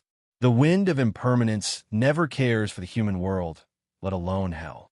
She said indifferently, God will not pity this place. But as Liz? Huaisher took a step forward and asked again, Liz Hetmach, as a sender and a benevolent human, do you really not have any mercy in your heart? No. Liz raised the stone sword coldly and said word by word, so, Huaisher, please don't talk nonsense. If you want to go through here, it's very simple. There's only one way, and that is to kill me. Or let me kill you. I'll personally send you to the underworld. Okay. The last gentleness in Huaisher's eyes slowly dissipated, and he gradually became serious. Then, as you wish, Liz Hetmach. He raised the sword of virtue in his hand, but the blade quickly collapsed and disappeared without a trace. He took the first step forward. He met her cold and solemn gaze. Liz, you're indeed an opponent that I can't defeat if I don't go all out. But even if I defeat you, I'm afraid I don't have any strength left. I have to save this strength to do more important things. So, I'll give you the choice. Once again, he took a step forward. Under the light of the sun, he walked barehanded toward the girl who blocked his way step by step. I'll go through here, but I won't fight with you. Huaisher looked in her eyes and told her seriously, if you think what I'm doing is meaningless, then kill me here. I won't resist. The first step, the second step, and then the third step, stepping into the frenzy of killing intent and letting the premonition of death engulf him. Huaisher calmly stared at Liz and calmly accepted the anger and hatred. Forward, step by step, without any hesitation. You're really unrepentant, Huaisher. In the silence, Liz's eyes became colder and colder. How stupid it is to place your victory and defeat on someone else's pity. Sorry, I have no other choice. Huaisher calmly moved forward. But Liz, you still have. Now, there's a chance in front of you. You can choose to save them, like me, or let them fall into the abyss and build your heaven on top of wailing and hell. For a moment, Liz seemed to be shaken, but soon her eyes became as hard as iron. There was no longer any weakness or wavering. only coldness. "This is hell. Why sure? How can mercy be found in this place?" She softly muttered, spitting out her last bit of pity. "This place is already incurable, just like you. You have to accept reality." In that moment, the stone-toothed sword trembled violently and let out a roar. The panther spirit's soul rose from within, accompanied by Liz's origin substance. It flowed into the secret instrument, causing endless smoke to rise towards the bronze sun in the sky. "The ever-changing wind, please bestow disaster upon us." Liz raised her head and declared to the world in front of her, "The light of the human world has fallen here, and eternal darkness has been born in the night. As a result, the endless flames seemed to become corporeal and fell from the sun. Countless strands gathered and wrapped around the stone-toothed sword. It caused the ancient sword blade to burn red in an instant. It sizzled in Liz's hands. The premonition of death invaded Huai Shi's heart like never before, causing his soul to tremble as he sensed the divine might in the sky. Without a doubt, this was a remnant of a god, the reflection of a miracle on the ground. When the tyrannical flames dissipated, the bronze sun in the sky revealed a solemn mirror made of obsidian. The mirror was eternally pitch black, as if it reflected the end and future of this world. However, in that darkness, a solemn outline appeared. A huge and withered skeleton sat upright in the sun. It was deathly silent and desolate, as if it had long died with the old world. But now, under Liz's call, a dark green flame ignited in the pitch-black eye sockets. A wisp of scarlet red condensed, just like the last glimmer of light at the end of dusk. It fell from the fingers in front of its knees. The blood light fell on the cracked blade, causing the stone-toothed sword to emit a mournful cry and tremble violently, unable to bear the burden. It revealed endless tyrannical ferocity. "Receive the bitter fruit, Huai Shi." Liz angrily said, "This is the last afterglow you will ever see." In that instant, the stone-toothed sword slashed down. It aimed at Huai Shi, who was just inches away. The world was dark. The bronze sun shattered with a bang. Endless power was entrusted to this sword, causing all things to be drowned in death. Miracle imprint, the first cause of death. This was a replay of the end of the First Era. Tazcatripica extinguished himself and indulged in tyranny, causing the afterimage of the destruction of the era to be entrusted to this sword, turning into a dim light that completely destroyed everything. This was the last mercy he left for the mortal world. Before the endless darkness arrived, the last ray of the sun's afterglow. And it was at that moment that Liz's eyes reflected the young man who walked forward alone and calmly welcomed death. And the dark tide that followed behind him. Unbelievable. It was the illusion of the past that followed salvation. And it was also the perfect remnant that had once ushered in salvation. Countless figures gathered in one place, like a long march, with no end in sight and no boundary in sight. It was as if they covered the sky and earth, forming a huge scale that swallowed the entire world. They came from different places, different species, and even different eras. Those souls that yearned for salvation followed the lonely figure. When he walked forward alone, he didn't know that tens of millions of people were following him. In the fleeting afterglow, those strange and familiar faces appeared in front of Liz's eyes, making her widen her eyes in disbelief. In those completely different groups, there was a vague illusion of déjà vu. It was the uniform of the Ivy League. Those who died in this battle, the patients who were seriously injured and unconscious, and the poor souls who lost themselves in the assimilation of hell. But now, those silhouettes that should have settled in the deepest part of hell stood behind Huai Shi. They stood in front of Liz. They quietly watched her, along with tens of millions of people, walk toward the destruction bestowed by God in front of them. "You bunch of idiots!" Liz lowered her eyes sadly, and the sword slashed down. Chapter 598. The afterglow of destruction gushed out from the stone sword and went straight forward, tearing the darkness apart and converging into a terrifying line. It was as if the entire sky was divided into two ends, piercing the limit of the end of hell, and even sinking into the deepest part of the abyss. A ray of remnant light flashed and disappeared. It brushed past Huaishir's cheek and flew past. Following that, a terrifying faint wind erupted and set Huaishir's clothes on fire. His entire upper body seemed to have turned into charcoal, and his skin cracked and shattered. But soon, the cracked skin healed again, and the flames dissipated, and he was whole again. Huaishir was still moving forward. He was unharmed. At the last moment, Liz finally made her choice. Her spine was bent by exhaustion, and she gasped for breath with difficulty. But she couldn't help but roar at the air in front of her. So annoying. Like an angry child, the stone sword in his hand that was full of cracks slashed randomly, leaving behind extremely unpleasant cracks on the ground. "You bastards! Why? What the hell are you doing? Can't I save you?" But she couldn't dispel the illusions that had long dissipated. It was as if she couldn't wake up the dead. She couldn't even lift their collars and beat them up. But why did you stand on the side of that bastard? Liz closed her eyes. Huaishir stopped beside her and looked at her quietly until she finally calmed down and wiped the tears from the corners of her eyes. "Thank you." He thanked her solemnly. What answered him was a raised middle finger. Liz didn't even want to look back at him. She just said goodbye coldly. "Go to hell, scumbag." Huaishir froze in place for a long time. He didn't know what he did to anger her again. After a long time, he nodded with a bitter smile. "Okay." He looked at the silent, huge palace in front of him. "I'll go now." They said goodbye. The two of them brushed past each other. Huaishir reached out and pushed open the last door in front of him. The rusty metal rubbed against each other, producing a sharp sound. But soon, the sound was swallowed up by the tide that surged out from behind the door.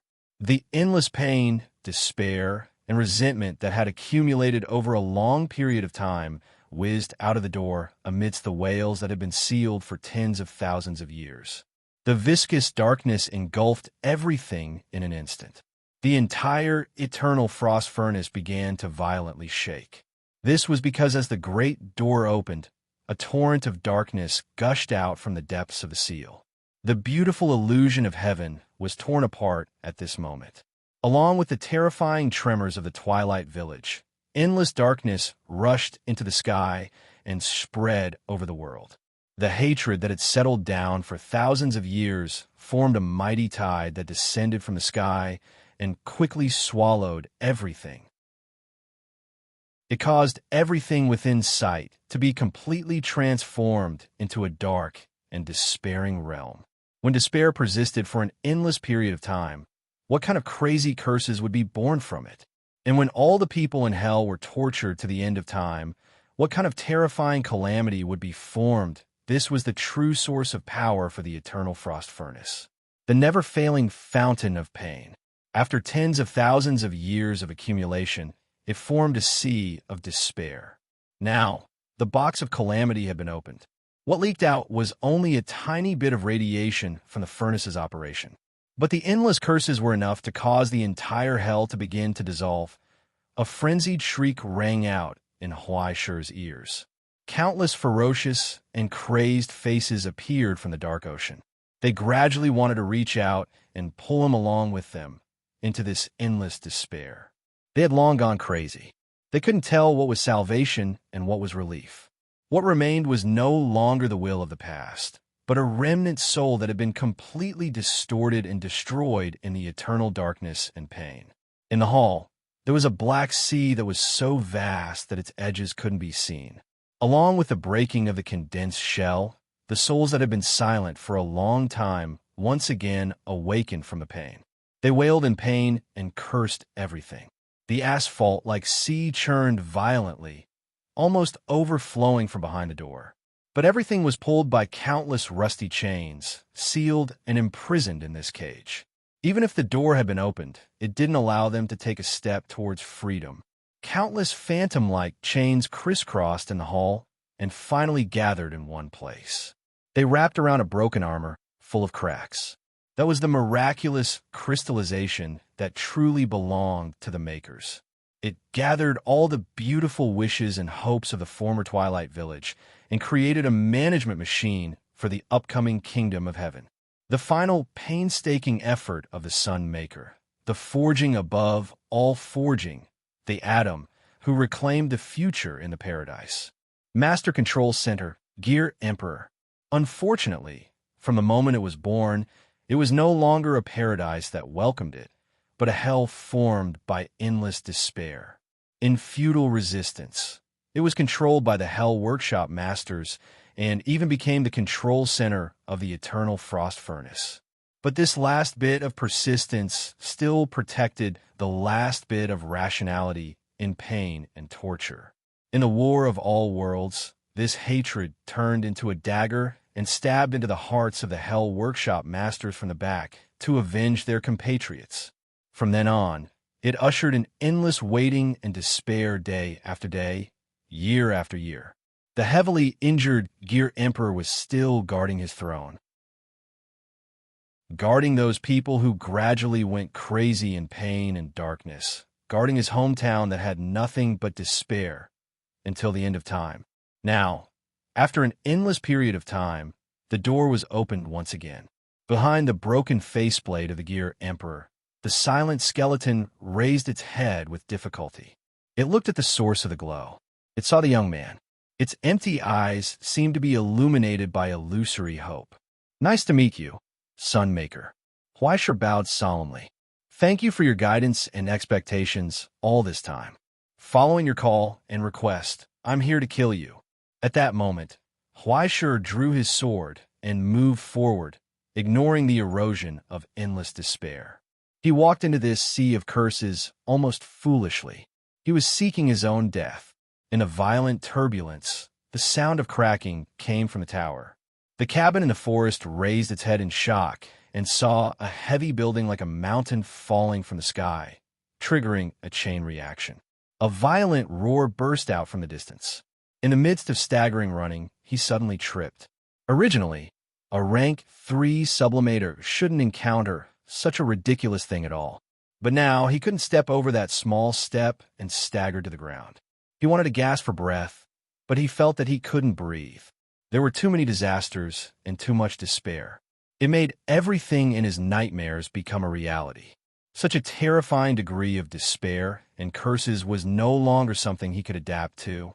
His overly sharp perception made him feel suffocated in the crazy collapse at this moment.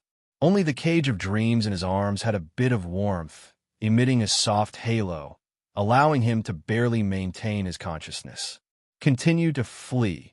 The entire Twilight Village began to collapse in the turbulence. Cracks and ruins were everywhere as far as the eye could see. He didn't even know where to escape to. If he had known earlier, he wouldn't have peed. Lin Shurgio retreated and wanted to hang himself. Would it kill him to hold it in for a while? Otherwise, how could he have been separated from the main group and fled in this collapsing hell by himself? He didn't know how many times he wanted to connect to the Iron Crystal Constellation, but the walkie-talkie was always mixed with that kind of wailing noise. Under the distortion of the curse, black blood kept seeping out. It turned into a sinister piece of flesh, opened its mouth, and bit at his neck. Lin Shurgio screamed and threw away the walkie-talkie in a panic. But then he realized that it was his last glimmer of hope. Now, that glimmer of hope fell into a crack in the ground. "It's over, it's all over. Teacher, save me." He wanted to cry, but had no tears. He wanted to find someone in the sudden storm. Anyone was good. Even if they died together, it was better than being alone on the road. Just as he was in complete despair, he saw a flickering light appear in the countless pitch-black precipices of despair, illuminating the outline within. A temporary shelter? That shape, it was the standard survival shelter of the Astronomical Society. The cabin in the forest was so surprised that he almost screamed. He got up and used his last strength to rush into the light of the shelter and knocked on the door. "Open the door! Open the door! Help!" The door was slightly opened, but it quickly closed after he impatiently went in. Lin Shurgio was so moved that he was about to cry. Before he could get up, he began to shout, "Thank you, brother. Thank you, sister. Thank you, uncle. Thank you, auntie. "Thank you," without waiting for him to finish thanking. He froze in place. Under a dim light, a temporary operating table was illuminated.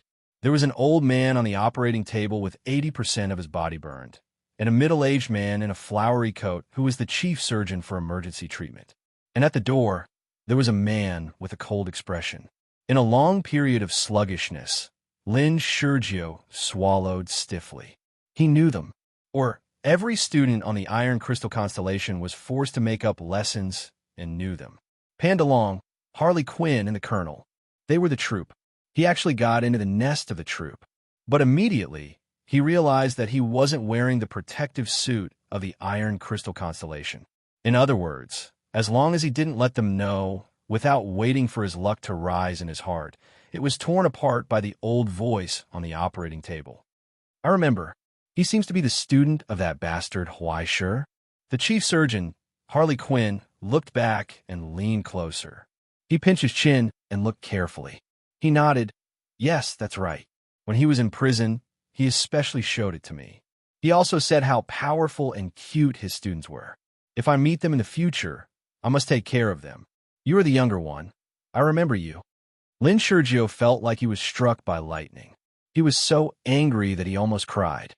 He didn't know whether he should first distinguish whether he was Huaisher's student or discuss with him. He was the first to enter, so he should be the older one. Moreover, "Teacher, how much do you want me to be a traitor? Look at it now. It's over." Without waiting for him to do anything, the colonel suddenly reached out and hit him on the back of his head. He felt dizzy. The cage of dreams in his arms fell to the ground and lost its divine power. Then, 3 portable small seals were placed on Lin Sergio and shackled him with source substance shackles. "You are so lucky." On the operating table, Pandalong lowered his head and looked at him. A sinister smile appeared on his burned face. "We were just reduced to this state because of your teacher. I didn't expect his student to come to us on his own accord. Guess, if he knows that his student is in our hands, how much will he regret?" Lin Sergio sat stiffly on the ground, only feeling despair. But often, when you feel that you have fallen to the bottom of the valley, there will be a deeper despair to remind you. Dream on. Outside of the sanctuary, a familiar voice was heard. "Little Sergio! Little Sergio!" It was Yuan Yuan's voice. "Where are you? Can you hear me?" In the quiet shelter, the colonel and Harley Quinn looked at each other. Not only one of them sighed faintly. "We are so lucky." 10 minutes later, Isabella put a cup of hot cocoa in front of Yuan Yuan and handed her a blanket. "You are so lucky to be able to come here. The nearest shelter is at least 10 kilometers away from here." The mature woman also rummaged through the cupboard in the shelter and found a jar of nuts. She shook it in front of Lin Sergio. "Do you want some?" Lin Sergio sat on the chair and shook his head awkwardly, under Yuan Yuan's angry stare. "Relax a little, Pandalong. That old bastard likes to scare people." Isabella shook her head and sighed, comforting, "No matter what, we are all teachers. Although you are not Ivy League students, we will not fall to the point of making an issue out of you. After drinking, eat something and sleep for a while. It is okay to wait for your teacher to take you back." She paused, looked up at the tower outside the window, and the endless sea of despair from the tower.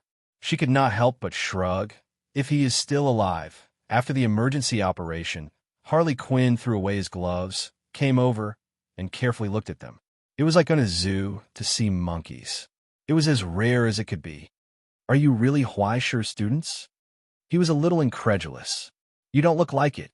Lin Sergio could not help but roll his eyes. Teacher is such a reckless person in the world. If other people want to learn from him, they would have died a long time ago. Harley Quinn's expression suddenly became strange. He shrugged and did not speak. But Pandalong on the operating table raised his eyes. "Reckless? Maybe you are right about this. That bastard always makes people feel that he deserved to die. But it should not be just that." He glanced at Yuan Yuan and then at Lin Sergio, becoming more and more dissatisfied. "Although I don't know what he taught you, you did not learn the best part of him. Boy, there's a fundamental difference between you. Is he not a good teacher, or are you not a good student?" Hearing this, Yuan Yuan's eyes became cold. When she was about to open her mouth to speak, she was stopped by Lynn Sergio next to her. "Old man, quickly take a rest after the injection. Don't waste your time." Little House in the Woods waved his hand indifferently. "Do you think this kind of trick will work on the Lynn family?" "Lynn family." Pandalong frowned and suddenly understood. "Who is Deer in the Woods to you?" "Fourth brother." "What about Care in the Woods?" "Sister 12. "Then it makes sense. No wonder he doesn't look like a good student. But I'm still curious." The old man frowned and looked over. "Why did you ask him to be your teacher?" Little House in the Woods rolled his eyes and retorted unhappily. "I like it. It's none of your business. You can think of it as an occupational disease of a dean. Since it has become an established fact, it doesn't matter what the reason is." Pandalong pondered for a moment, nodded slowly, and suddenly said, "Then, just take it as me asking a question."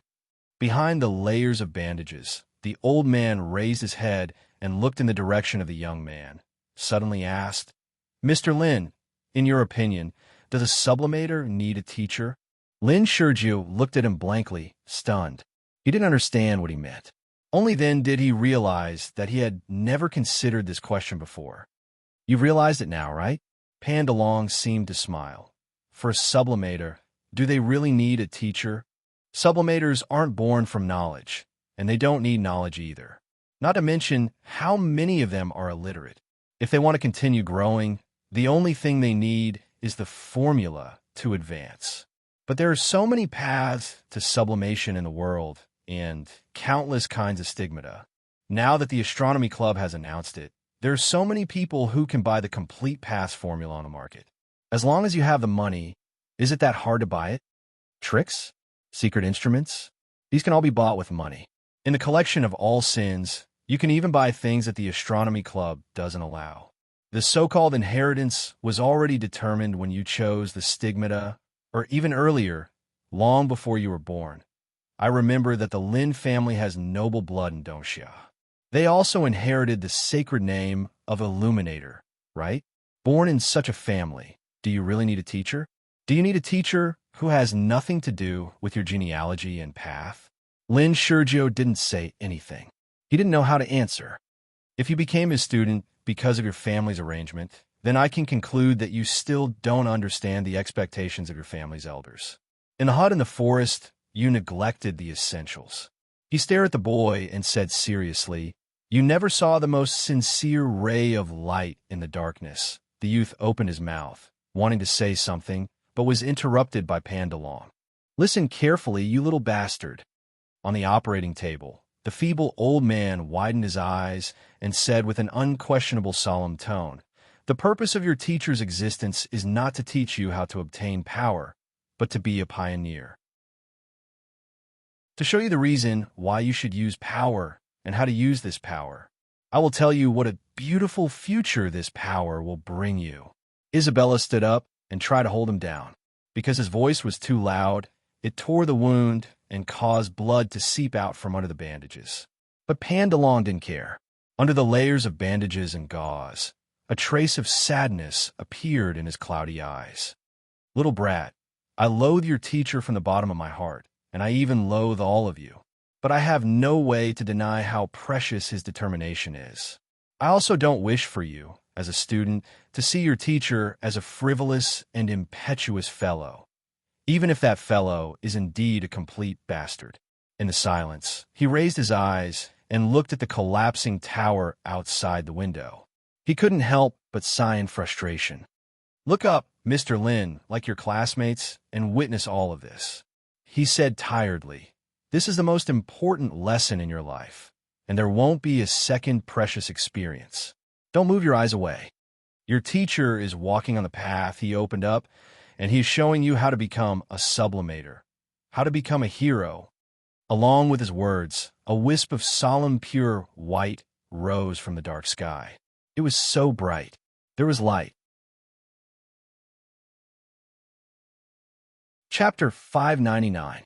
At this moment, the bridge of the Iron Crystal constellation was filled with shrill alarms, and the error pop-up windows were stacked in scarlet red. The moment Huaisher pushed open the door, the entire Twilight Village was on the verge of collapse. If not for the dome giant constantly repairing it, it would have fallen apart by now. But now, the curse and despair were like an ocean, drowning the entire world inch by inch. Almost all the observation devices were screaming at the highest volume allowed by the appearance settings. The communications manager was about to go deaf from the reports of his subordinates. Warning, the depth of the area is rising. 14, 15, 20. Depth of 20. The final depth of the center is 23. It has reached the theoretical limit. The black box of the tower area is complete, but can't be sealed for too long. The melting of hell is accelerating. The estimated time has increased from 6 hours to 4 hours. The mess of bad news almost blocked his ears, but the communications manager really hoped that he could block it so that he would not have to listen to the rest. Where's Huaishur? He pushed up his glasses and asked, is he still alive? His biological signal is unstable, but his functions can still be maintained. This was a blessing in disguise. The communications manager looked at the vitals displayed on the screen and did not know whether to breathe a sigh of relief or worry. Unbelievable. How could he still be alive in this state? Wasn't this too much?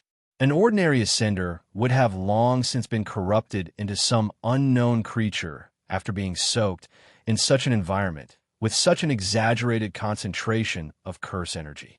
How could they still be able to move and breathe like they were now? Just how bad was the situation inside? What about the image? He raised his voice. Send the image from inside. The accuracy is insufficient. The people from the mechanical department are urgently changing the scope. No, the depth interference is too great. I don't care what you change. It doesn't matter even if you change the head. Hurry up and solve the problem. Even with the Iron Crystal Constellation's amazing technology and efficiency, it still took a full 5 minutes to peel off the noise and interference caused by the deep plunge and display the situation inside on the screen. It was a boiling ocean. Amidst the never-ending wails, the darkness was surging in a viscous manner. It wanted to stir up a raging tide, but it was unable to break free from its shackles. There were sounds of praying and screams, but most of them were hollow wails that had long since become numb. The sea of calamity created by the remnant spirits churned rapidly. Countless limbs stretched out from the sea and pulled at Huaishur's body in a frenzy. It wanted to pull him into the depths of the darkness. When he was outside the door, they could not affect Huaishur, but once Huaishur walked in, there was no protection to speak of. He was stuck in a quagmire, unable to extricate himself. The sound of chains snapping could be heard continuously. The rusty seal could no longer imprison those crazed spirit souls. Darkness spread, and countless afterimages enveloped Huaishur's body. The further he went, the more he could feel himself being corroded and assimilated. It feels ice-cold and quite refreshing. Panting heavily, Huaishur squeezed out a smile with difficulty, but the smile was not much better than crying. Beneath his feet, the turbulent ocean continued to tremble. Countless deformed limbs continuously stretched out from it, pulling at his body. Strands of darkness spread out from where they pulled at him like a spider web, climbing up his neck and covering his face. It was a curse born from despair, the essence condensed from pain, and the records carried by the fragments of the spirit souls. And their fragmented records and memories, every time they touched him, Huaishur would empathize with them and experience everything that had happened to them. Everything that had happened to them before would repeat itself on Huaishur. It would trample on his soul. It was as if his soul had split apart again, splitting into thousands of himself, constantly experiencing the pain that was engraved in this sea of darkness. It was as if everything that had happened in the myriad heavenly sphere was repeating itself. But this time, there was no struggle or redemption, no satisfaction or end. There was only endless despair and pain. The more he struggled, the deeper he sank into the quagmire. Even if he tried his best to climb, he could not stop the viscous darkness from creeping up his neck. He was losing strength, bit by bit, being pulled into the sea of darkness. On the iron crystal seat, there was an angry roar. It was the great Grandmaster. "What's going on, Russell?" The great grandmaster stared at the projection in the teaching and research room. You didn't tell me about this. What's going on? In the observation, Huaishur was being eroded and assimilated by the records of hell at a speed thousands of times faster than ordinary people, falling toward the end of solidification. The speed was too fast, so fast that it was unbelievable. It was as if he had no resistance to it at all. It's just an affinity physique, Russell said. He himself is the best carrier of the Abyss records. It's just that the degree of affinity is a bit too much. It's not something to be surprised about, is it? The great grandmaster was in disbelief. Why didn't you say such an important thing earlier? Russell held the teacup and replied calmly. You didn't ask either, did you? But no matter how righteous and confident he looked, his mood was by no means as calm as he appeared to be. The teacup in his hand had been held for a long time. It was already close to his mouth, but he had forgotten to drink it. He just stared straight at the scene transmitted to him on the screen. He couldn't take his eyes off it. In his other hand, he was still holding the emergency recall switch, but he still couldn't make up his mind to use the last insurance. Just a little bit more, just a little bit more. He couldn't help but move closer, as if his whole body was about to stick to the screen. He watched Huaishur's final struggle. He was looking forward to a miracle. But at that moment, Huaishur's movements suddenly stopped for a moment. His eyes widened, and his outstretched palms stiffened in the air. Then, it was completely covered by the viscous sea of darkness. There was no trace of him anymore. On the tower, the pure white remnant light quickly faded and was torn apart by the wailing sound. Hell was engulfed by darkness. In the dead silence, only the restless snowflakes and the scarlet warning were left on the big screen of the iron crystal seat. Signal interrupted. Russell, the Grandmaster roared. What are you waiting for? Wait a little longer. Russell unconsciously moved closer and stared at the screen in front of him. Wait a little longer. It's not time to give up yet. On the teacup in his hand, cracks gradually appeared. The torturous silence came. Only the ticking of the second hand could be heard echoing in the room. Huaishur felt that he was about to melt. Like a sugar cube falling into ink, the existence of his soul gradually thinned. But the pain became clearer and clearer, purely reflected in every part of his nerves. But he doubted whether there were any nerves in his body now. It was as if thousands of him had fallen into thousands of different hells at the same time, receiving different kinds of pain. He wanted to struggle, but he couldn't resist the gravity of this sea of darkness. Even though he kept trying to awaken the sacred mark, young Arbiter Ming was gradually unable to respond to his will. The miracle was far away from him. There was too much despair, as if he had watched countless children die prematurely. The sanctuary of bones that sheltered the last of his consciousness had begun to crack. It was about to collapse in the fall. The light of the Sword of Virtue was rapidly dimming, and it could no longer resist the erosion of despair, falling apart. The last straw was broken. It was just the last bit. Huaishur wanted to laugh bitterly, but he didn't even have the strength to laugh. In the darkness, he closed his eyes. He just wanted to sigh. Stupid. Huaishur, no one will come to save you this time. It was a meaningless gamble with his life. In the end, he couldn't save anyone. It was at that moment, a palm emerged from the deepest part of the sea of despair, propping up his back and stopping his fall abruptly. Huaishur looked back in shock and saw a broken face covered by rust in the darkness. Deja vu. That was Myriad Changers.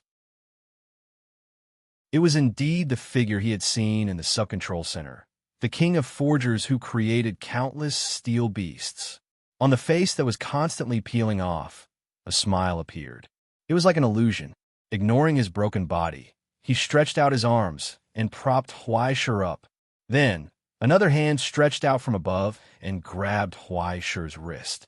You shouldn't be here. This is not your burial place. The last flame of light was burning on the majestic and ferocious iron face. The forger known as the Constant One was pulling him back from the brink of dissolving. Then, he fell apart in the darkness. Then it was the Life Elder. His arms, which were twisted and broken like trees, stretched out from the deepest part of the dark sea, supporting Huaishur's body and rising with difficulty. Go, stranger, go where you should go. Broken silhouettes appeared one after another in this ocean. The former forgers and kings used their last bit of strength to lift him up from the bottomless depths of despair and move upwards. They wouldn't allow him to fall into such a miserable state. At the moment when they passed by each other, they handed over their last hope and strength to him. In the deepest darkness, there was a light. It illuminated Huai Shi's eyes. It was the remnant spirits that had awakened from the eternal dream of despair. They opened their arms and pushed open a small gap in the dark sea. Little by little, they opened up a short path for him. This was the last gratitude left by the countless crazy souls. They offered a meager gift of thanks to the Savior. Thank you. The illusory voice dissipated in the wails of hell. Huai Shi was stunned on the spot. He looked at the small firefly in his palm in disbelief. Do you see it, Huai Shi? A distant voice sounded in his ear. In the deepest despair, there is still hope for you. The phantom of the flying bird stared into his eyes and told him, this is not a coincidence, nor is it a precedent. It has nothing to do with me or anyone else. It is a change brought about by you, a miracle created by you. Other than you, no one else can enjoy such an honor. Everything you've done is not meaningless. Huai Shi didn't say anything. It was at that moment that the outline of a sword appeared in the weak firefly.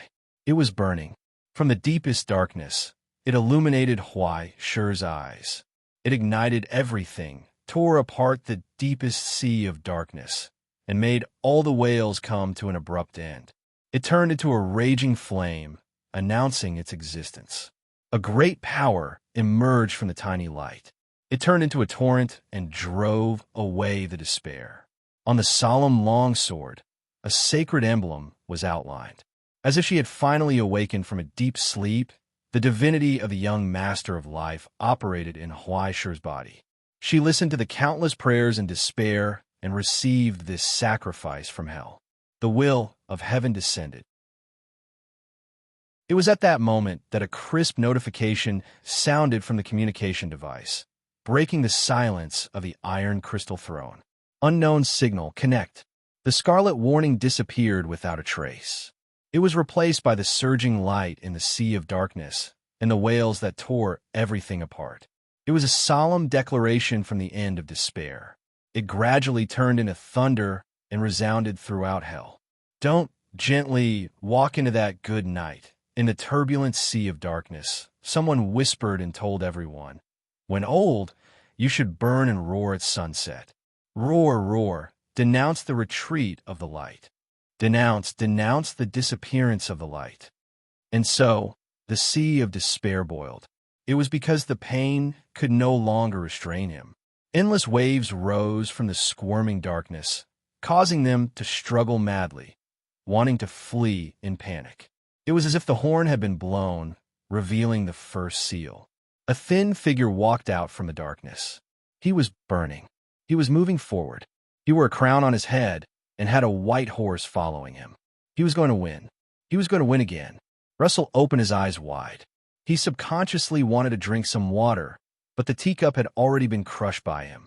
He couldn't hide his loss of composure anymore, but no one paid attention to it anymore. Everyone stared blankly at the screen, at the figure that rose from the darkness like the dawn. It's time for the sun to rise, Russell whispered softly. He grinned. His eyes seemed to be shining and full of expectation. Go and destroy everything, Mr. Jean Valjean. And so, above the sea of darkness, the glorious blade was raised high. It tore apart the dark sky and illuminated the pair of solemn and cold eyes. With all my soul dedicated to this sword, virtue will exist with my legend. Looking down at the sea of despair before him, Huai Shi stared at the faces that were numb with pain. He roared with all his might, telling every broken soul in pain, Great Spirit of God, rely on this sword.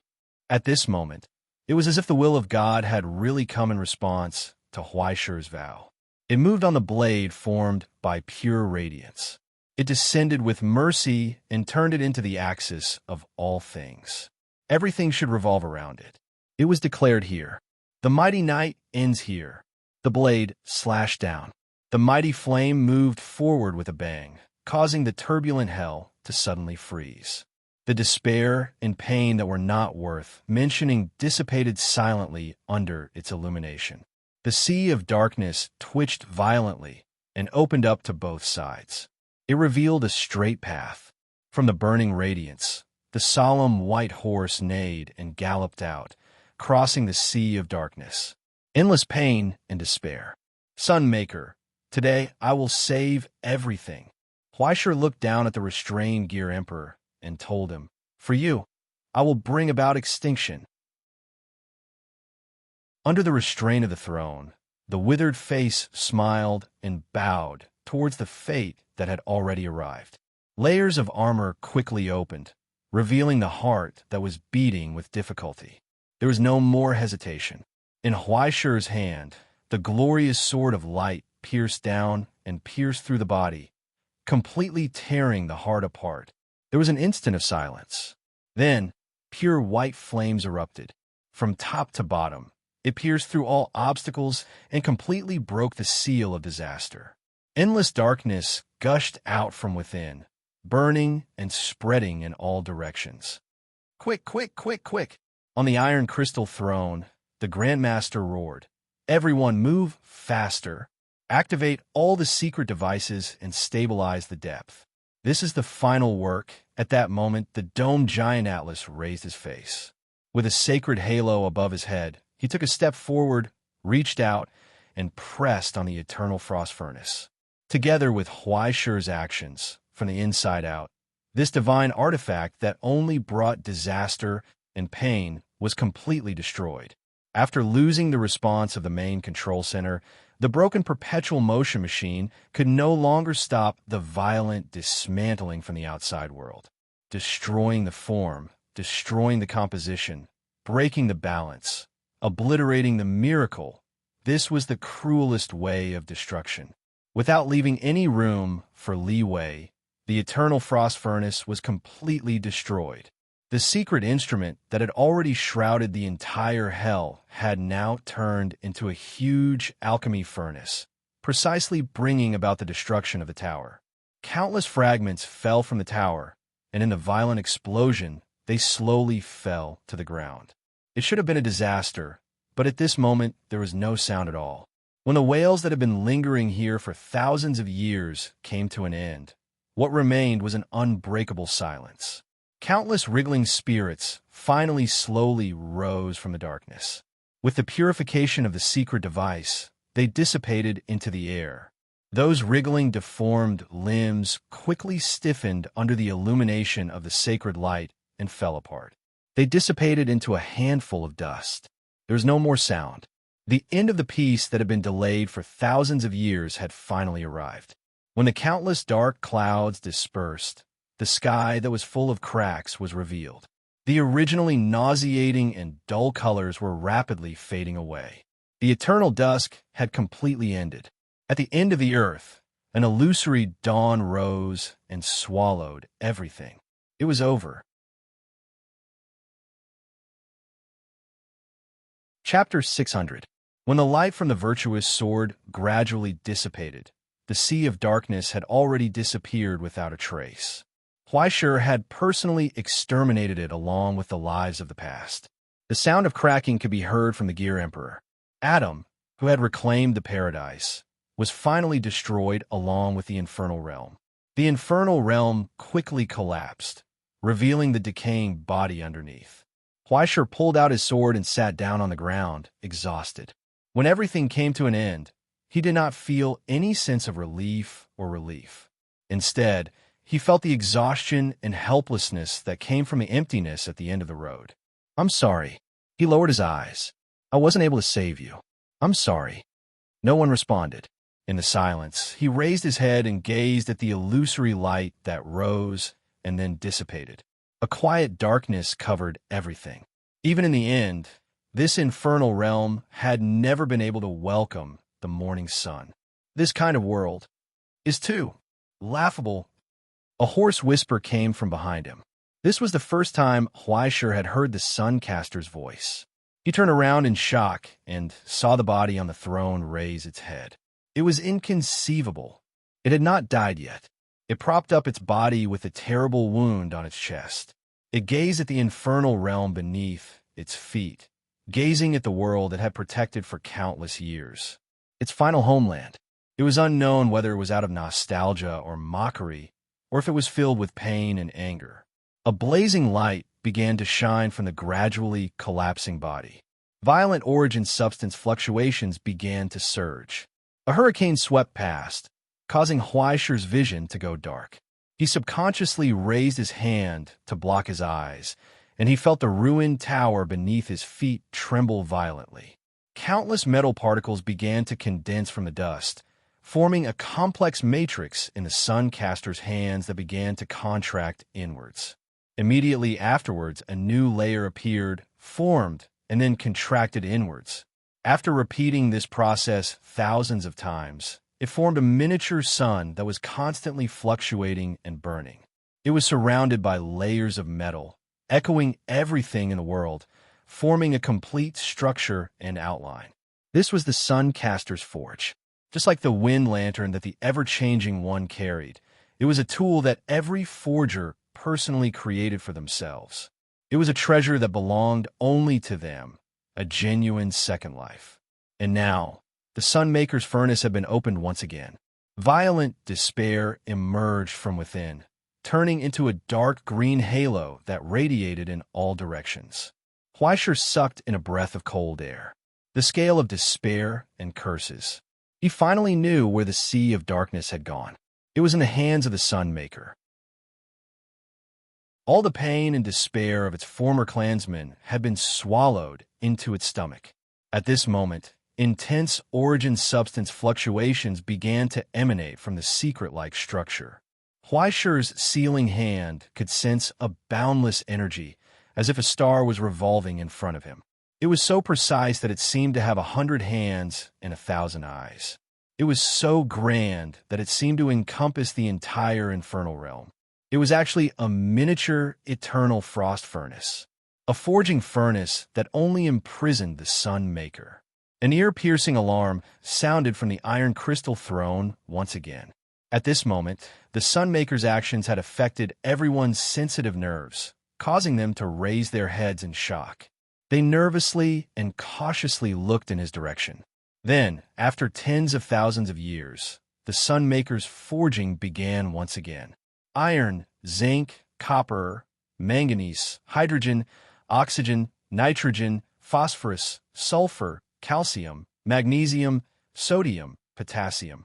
Countless elements rose from the shattered twilight village and flowed towards him, entering the miniature sun.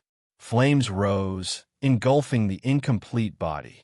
Immediately after, the ashes and dust scattered and iron-colored bones appeared, followed by nerves, fascia, internal organs, and even skin. When the flames dissipated, a solemn and cold attire appeared from the past, covering the Sunmaker's body. His pale, metallic hair fluttered in the air.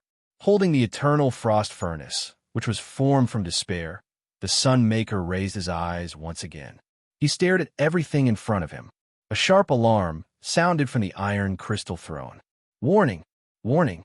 The Sunmaker's threat level is increasing. The communications supervisor stared at the analysis results of the machine in front of him, sweating profusely. At first, it was just a bestower, but then it was promoted to a wearer, and then it naturally broke through to a crown wearer. Then it began to soar again at an unbelievable speed. In the end, it crossed the dangerous red line and stopped at the most fatal area. Ruler. She had rejected redemption and termination, choosing to truly embrace the abyss and welcome the solidification.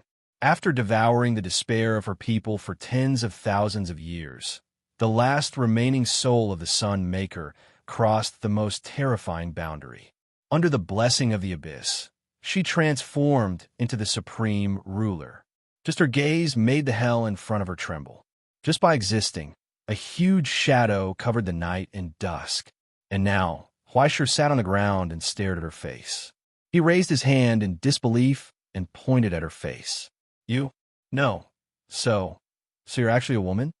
In the silence, the new ruler lowered her eyes, and stared at Huaishur in front of her.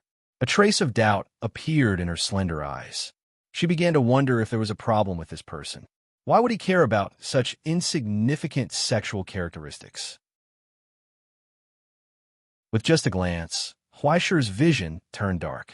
He felt the shock of his soul. It was as if he was facing the endless sea of despair again. Without saying anything, the Sun Maker raised her palm and pressed it on Huaishur's face. She placed her slender fingers on Huaishur's face and gave a slight push. Huaishur's vision turned dark, as if a speeding train had slapped him in the face. He couldn't help but fly backward, but his body didn't move. Instead, the young arbiter of life's stigmata in his body was pushed out of Huaishur's body by this simple hand, without any resistance. The huge stigmata unfolded in the void behind Huaishur. Rolling darkness emerged, and the bone burial ground suddenly opened and shrouded. Then it was carefully studied in an instant. After dozens of eras, the existence and technology of the Ascended, the principles of the soul and the stigmata, and the existence of divinity. There were no secrets that could be seen through at a glance. That, in his panic, Huaishur gradually calmed down. He looked at the Sun Maker in front of him, who was in a daze, and asked tentatively, "Can you let me stand up first? The ground is quite cold." "Hello, are you there? Your Excellency, Sun Maker?" She finally looked over. But even though he was facing such a huge existence, unexpectedly, he didn't feel any premonition of death. He just felt a sudden panic in his heart. What does she want to do? "So, that's how it is," the Sun Maker murmured softly, and the miniature eternal frost furnace in her hand unfolded again. The condensed darkness of despair turned into a tsunami, once again surging over. It condensed into substance and poured into Huaishur's body, causing turbulence. Under the illumination of the miniature sun, Huaishur's body floated up from the ground, and his eyes widened in confusion. Then he felt a burning sensation coming from his right hand. With the hand of confinement, his soul was forcibly materialized. Then some kind of complicated qualitative change that he couldn't understand emerged from his soul. His arm was mutating, fusing with his soul, and unexpectedly, there were traces of iron light. As his skin and muscles disintegrated and floated, countless complex and fine structures were rewoven from them, as if they were being remolded in a furnace. His soul, body, and divine mark were quickly fused together. It formed a furnace structure that was no different from the Sun Maker's. Not only did she help Huaishur complete the fusion of his soul and sacred mark, but she also remodeled a miniature furnace and stuffed it in. In his shock, Huaishur discovered that from now on he seemed to be able to call himself a Sun Maker. That wasn't all. As if she felt that this kind of work was too simple, the Sun Maker presided over the reconstruction of the furnace with one hand and pressed the sacred mark behind Huaishur with the other hand. The bone burial ground shook with a loud bang and collapsed into endless darkness. She activated the source substance that belonged to Huaishur and integrated it into the brand new furnace formed by the hand of confinement. Then, she began to personally demonstrate the peak skills of the Sun Maker to Huaishur. In the past, the biological reconstruction that Myriad Changers was most adept at, the balance scale that Constantine grasped, the nirvana transformation that life form was adept at, and in the end, his own greatest achievement, the all origins return to one. In the blink of an eye, Huaishur felt as if she had experienced the essence of the legacy passed down by the forgers. In fact, from the beginning, Huaishur was already dazzled and couldn't understand the complicated operations. However, the Sun Maker didn't seem to be in the mood to explain to him and just demonstrated the results and directions of the 13 paths one by one. Huaishur could only rely on the Book of Destiny to forcibly record it down and slowly study it in the future. At this moment, he was like an apprentice who was pulling strings. Under the guidance of his teacher, he was so exhausted that he was immersed in the forging that he didn't have the time to care about what he was doing. When he finally reacted, the bone burial sanctuary behind him shook with a loud bang and quickly collapsed into countless darkness. From within, the The mighty crow tide whizzed out and spread out in all directions. Countless black feathers shook off and were replaced by an icy cold light. It was steel condensed from the ashes of the calamity. The gigantic iron crow spread its wings, revealing countless sharp steel feathers. Under the feathers, there was a body made up of countless complicated machines. Its eyes were like scarlet gems, and its entire body reflected a ferocious metallic light. Following the qualitative change and sublimation of the source substance, under the forging of the furnace, the vast flock of crows underwent a huge change that Huaishur hadn't expected. Holy! The mechanical crows didn't have a trace of uneasiness or confusion about their own changes. They even habitually shouted and jumped around, incomparably excited. Just like that, they spread their wings and soared in the sky of this hell without any protection, unafraid of the terrifying depths and the corrosion of the abyss. When the iron wings collided with each other, dazzling sparks flew out from the friction. Sharp sounds rose and fell one after another, spreading in all directions. "This is a gift for you," a dry voice sounded in front of Huaishur. As if he hadn't spoken for a long time, Sunmaker's voice was monotonous, filled with a stiff and heart-palpitating calmness. When she released her palm, a heavy, grayish-black iron ingot appeared in the air and landed in Huaishur's arms.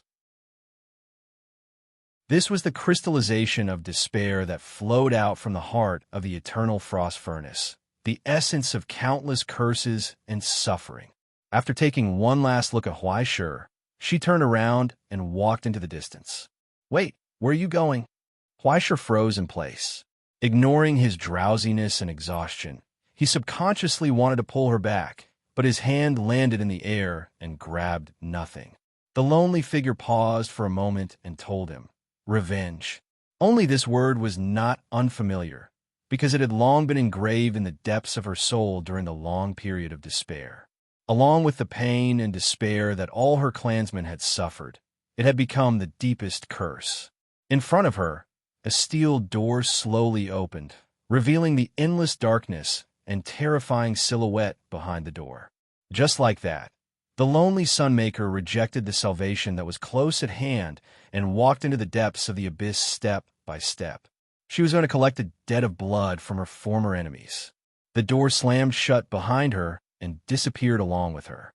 Everything wasn't over, because there was still a blood feud that had yet to be resolved, but this had nothing to do with Huaishur. He was stunned for a long time before he fell on his back and closed his eyes. He had fallen asleep. Chapter 601. When Huaishur opened his eyes, he saw the ceiling of his dorm room. He felt a wave of surprise. This time, he didn't wake up in a hospital or emergency room. Instead, he was peacefully lying on his own bed. Wasn't there something wrong with it? Could a tool not even stay in a hospital? "Doctor, do you want to check me again?" 2 hours later, he stood at the door of the infirmary and grabbed the doctor. "I feel like I'm seriously injured. Look, it's all swollen. Is there some kind of curse or infection? Also, I can't seem to focus. Did I lose too much origin substance? Look again, look carefully." In the end, the director of the infirmary couldn't help but roll his eyes. "Mr. Huaishur, you really are very healthy. Please don't waste precious medical resources." "But my back hurts like hell." "That's because your mattress was too soft. Sorry, the iron crystal bed was all hard mattresses." "I'm dizzy. You've lost a lot of blood, but it's not a problem for your hematopoietic function. You'll be fine after eating 2 meals. No, there are 2 blood bags here. Go back and inject them yourself." "Wait," my vision suddenly turned black. "Doctor, am I going blind?" "Because your arm touched the light bulb switch." The director of the infirmary sighed and put down the record in his hand. He asked helplessly, "What do you want to do?" "I want to stay in the hospital." Huaishur opened his eyes wide and said seriously, "You see, every time after a big battle, if I don't stay in the hospital, I always feel like I'm missing something. You can even give me a bed to lie on." The director of the infirmary sighed and began to look around. He wanted to find a rope to hang him here or himself. Fortunately, before the tragedy happened, a late savior finally appeared. I heard that Mr. Huaisher has woken up. There was a knock on the door. The purser outside stood in the hallway with his hands behind his back and smiled. Is it convenient for us to talk, Mr. Huaisher? Although he didn't satisfy his regret of staying in the hospital, Huaisher thought for a moment and nodded with a sigh. He said to the director of the infirmary, I'll be back immediately. Let's talk later. No, please don't come. Stop wasting medical resources. The medical director's face was so green that it started to turn green. On the deck outside the iron crystal seat, the purser and Huaisher found a secluded place and sat down. Would you like some tea leaves? The purser smiled and pointed at the tea stove. To tell you the truth, I'm a good cook. Sure. Huaisher nodded indifferently. During the preparation process, the first sentence of the purser made Huaisher heave a sigh of relief. While you were sleeping, the inspectors from the Astronomy Society came by. The old man said, after the investigation, it has been decided that your actions will not be pursued. Congratulations, Mr. Huaisher. You don't have to attend the hearing and inquiry. However, the other party hopes that you can write a good report later as evidence for the monthly meeting of the Central Command Bureau's countermeasures room. Huaisher was stunned for a long time. He couldn't help but wipe off his cold sweat. This matter was let go so easily. Although the Sunmaker's choice had nothing to do with him, he was directly involved in the whole matter after all. It was equivalent to him releasing a new ruler. A ruler, even the weakest ruler, was enough to pose a major threat to the present realm and set off stormy waves in the abyss. Not to mention, she still had a blood feud. Huaisher was already prepared to be fired or sent to the trench prison to participate in education related to the present realm. He didn't expect it to be over just like that. The inspector was quite easy to talk to. He didn't make things too difficult for the relevant personnel. He was quite easy to talk to, but he seemed to be very curious about you having a child. He even asked about it for a long time. Are you acquaintances? The purser asked. Huaisher instinctively felt that something was wrong and looked up in surprise. What's his name? Where's he from? It's said that he's from the Abyss Development Bureau. He was temporarily appointed to lead a team because of his deep work nearby. He didn't tell us his specific name, but I remember that his surname is Wu. Abyss Development Bureau, surnamed Wu, and he wants to persecute me. As he thought about it, Huaisher's vision turned black. His hands trembled. He almost spilled the tea. Isn't that the fox guy? If he guessed correctly, the inspector who came and left was really an acquaintance of his. It was the old fox who was accidentally persecuted by his reputation on the night of the witch. But now he had a chance. Back then, he accidentally said something wrong and caused him to be ridiculed for hundreds of years. Now that he had found a chance, wouldn't he make Huaisher suffer double? He had already foreseen the tragic future of his reputation being shattered. His face was pale. He would rather it was someone else who came and took him to participate in the interrogation. At least there wouldn't be any danger to his life. Just a senior sister who occasionally glanced over with a smile was enough to make him unable to stand it. If 2 more rounds of gossip were to spread to the present realm, he didn't know what kind of person he would be. Huaisher, the perverted demon, was really enough. But he still had to accept a favor from the fox guy. The birth of a ruler couldn't be ignored by the Central Command Bureau. Although this ruler didn't have much interest in the present realm, the necessary precautions and vigilance should at least be in place. If the Sunmaker were to take control of a force in the abyss and obtain some kind of authority, the level of vigilance would probably have to be adjusted. As the instigator, Huaisher was only given a small punishment. He wrote a report and acted as if nothing had happened. This kind of treatment was already worthy of being called the son of the Central Command Bureau. Even the Grand Master began to suspect that Huaisher was having an affair with some rich old woman in the Central Countermeasure Room. Such a big matter was actually just an internal criticism. He was prepared to use that old bastard Russell as a scapegoat at the critical moment, but in the end, there wasn't even a sound of thunder or rain, and he was dealt with coldly. What exactly happened behind the scenes, and what kind of unspeakable deal Russell had made with the higher-ups of the Astronomical Association, was not within the scope of his consideration. Later, don't harass the infirmary anymore. Your physical examination was done by me and the Grandmaster personally, and we guarantee your health." The purser sighed and said, "But in the next month, don't fight with anyone and try not to use the sacred mark. Your tendency to solidify is a little high recently." Huaisher nodded in understanding. This was the after effect of the eternal frost furnace's internal curse. After all, it was impossible to be completely fine after soaking in the Black Sea, formed by pure despair for so long. If he wasn't a celestial genealogy, had abyss resistance, and the high-grade version of young arbiter of life's sacred mark, he would have solidified long ago. The reason why he was still alive and kicking was all because he had spent enough money before. Even a precious material like the rotten dream's remains was used as the foundation of the bone burial sanctuary. Now, as long as Huaisher didn't act recklessly, a mere rootless curse would be digested after some time. In turn, it could strengthen the passive effect of the bone burial sanctuary. Unfortunately, young arbiter of life's destiny had nothing to do with killing. Even if she could obtain a large amount of correction points by participating in the destruction of the eternal frost furnace, it couldn't make the sacred mark grow at all. Only when young arbiter of life reached perfection and used the secret ritual to transform into a great arbiter of life would it come in handy. Therefore, if one were to talk about the biggest gain from this hell expansion, other than the iron ingot that the Sunmaker refined from the Black Sea, there was only his right hand. Soul, hand of imprisonment. He had already reached the perfection stage of level 3 in advance, skipping a long period of grinding and reaching the sky in a single step, completely merging with the sacred mark. On the surface, 1 + 1 was greater than 2, and the two promoted and grew together. But in reality, this symbolized the deep integration of self and miracle, and was also the ultimate goal of the third stage, ether. He'd directly skipped the first stage and completed the integration of soul and sacred mark before the organs in his body were completely transformed. All that was left was to wait for young arbiter of life's sacred mark to truly merge with his body during the growth process, allowing his body, sacred mark, and soul to completely merge.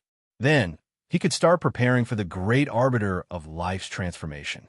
Huaisher could not help but have a headache when he thought about the large wave of money he would need at that time.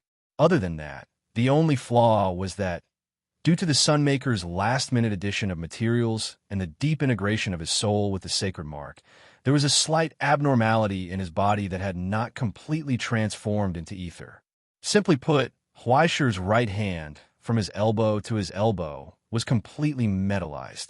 It looked like an expensive artificial arm that had been meticulously carved and decorated, covered with gorgeous patterns, deconstructed and complicated, and full of charm. The touch was still the same, and the weight did not change. It was as if it was born this way, without any disharmony, and without any impression of daily life. The grip's strength and firmness had increased, but not to an exaggerated extent. Huaisher had tried before, and when the forging furnace was activated, his entire right arm would enter a state of high origin matter, greatly increasing the ability of the hand of imprisonment. To a certain extent, it could modify and specialize the weapon he created. Forging LV 7. The new skills certified by the Book of Destiny were in a separate column apart from alchemy. This was the legacy of the Sunmaker from the Twilight Village. However, the scope of overlap between the two was not small, especially in the field of metals that Huaisher was most proficient in.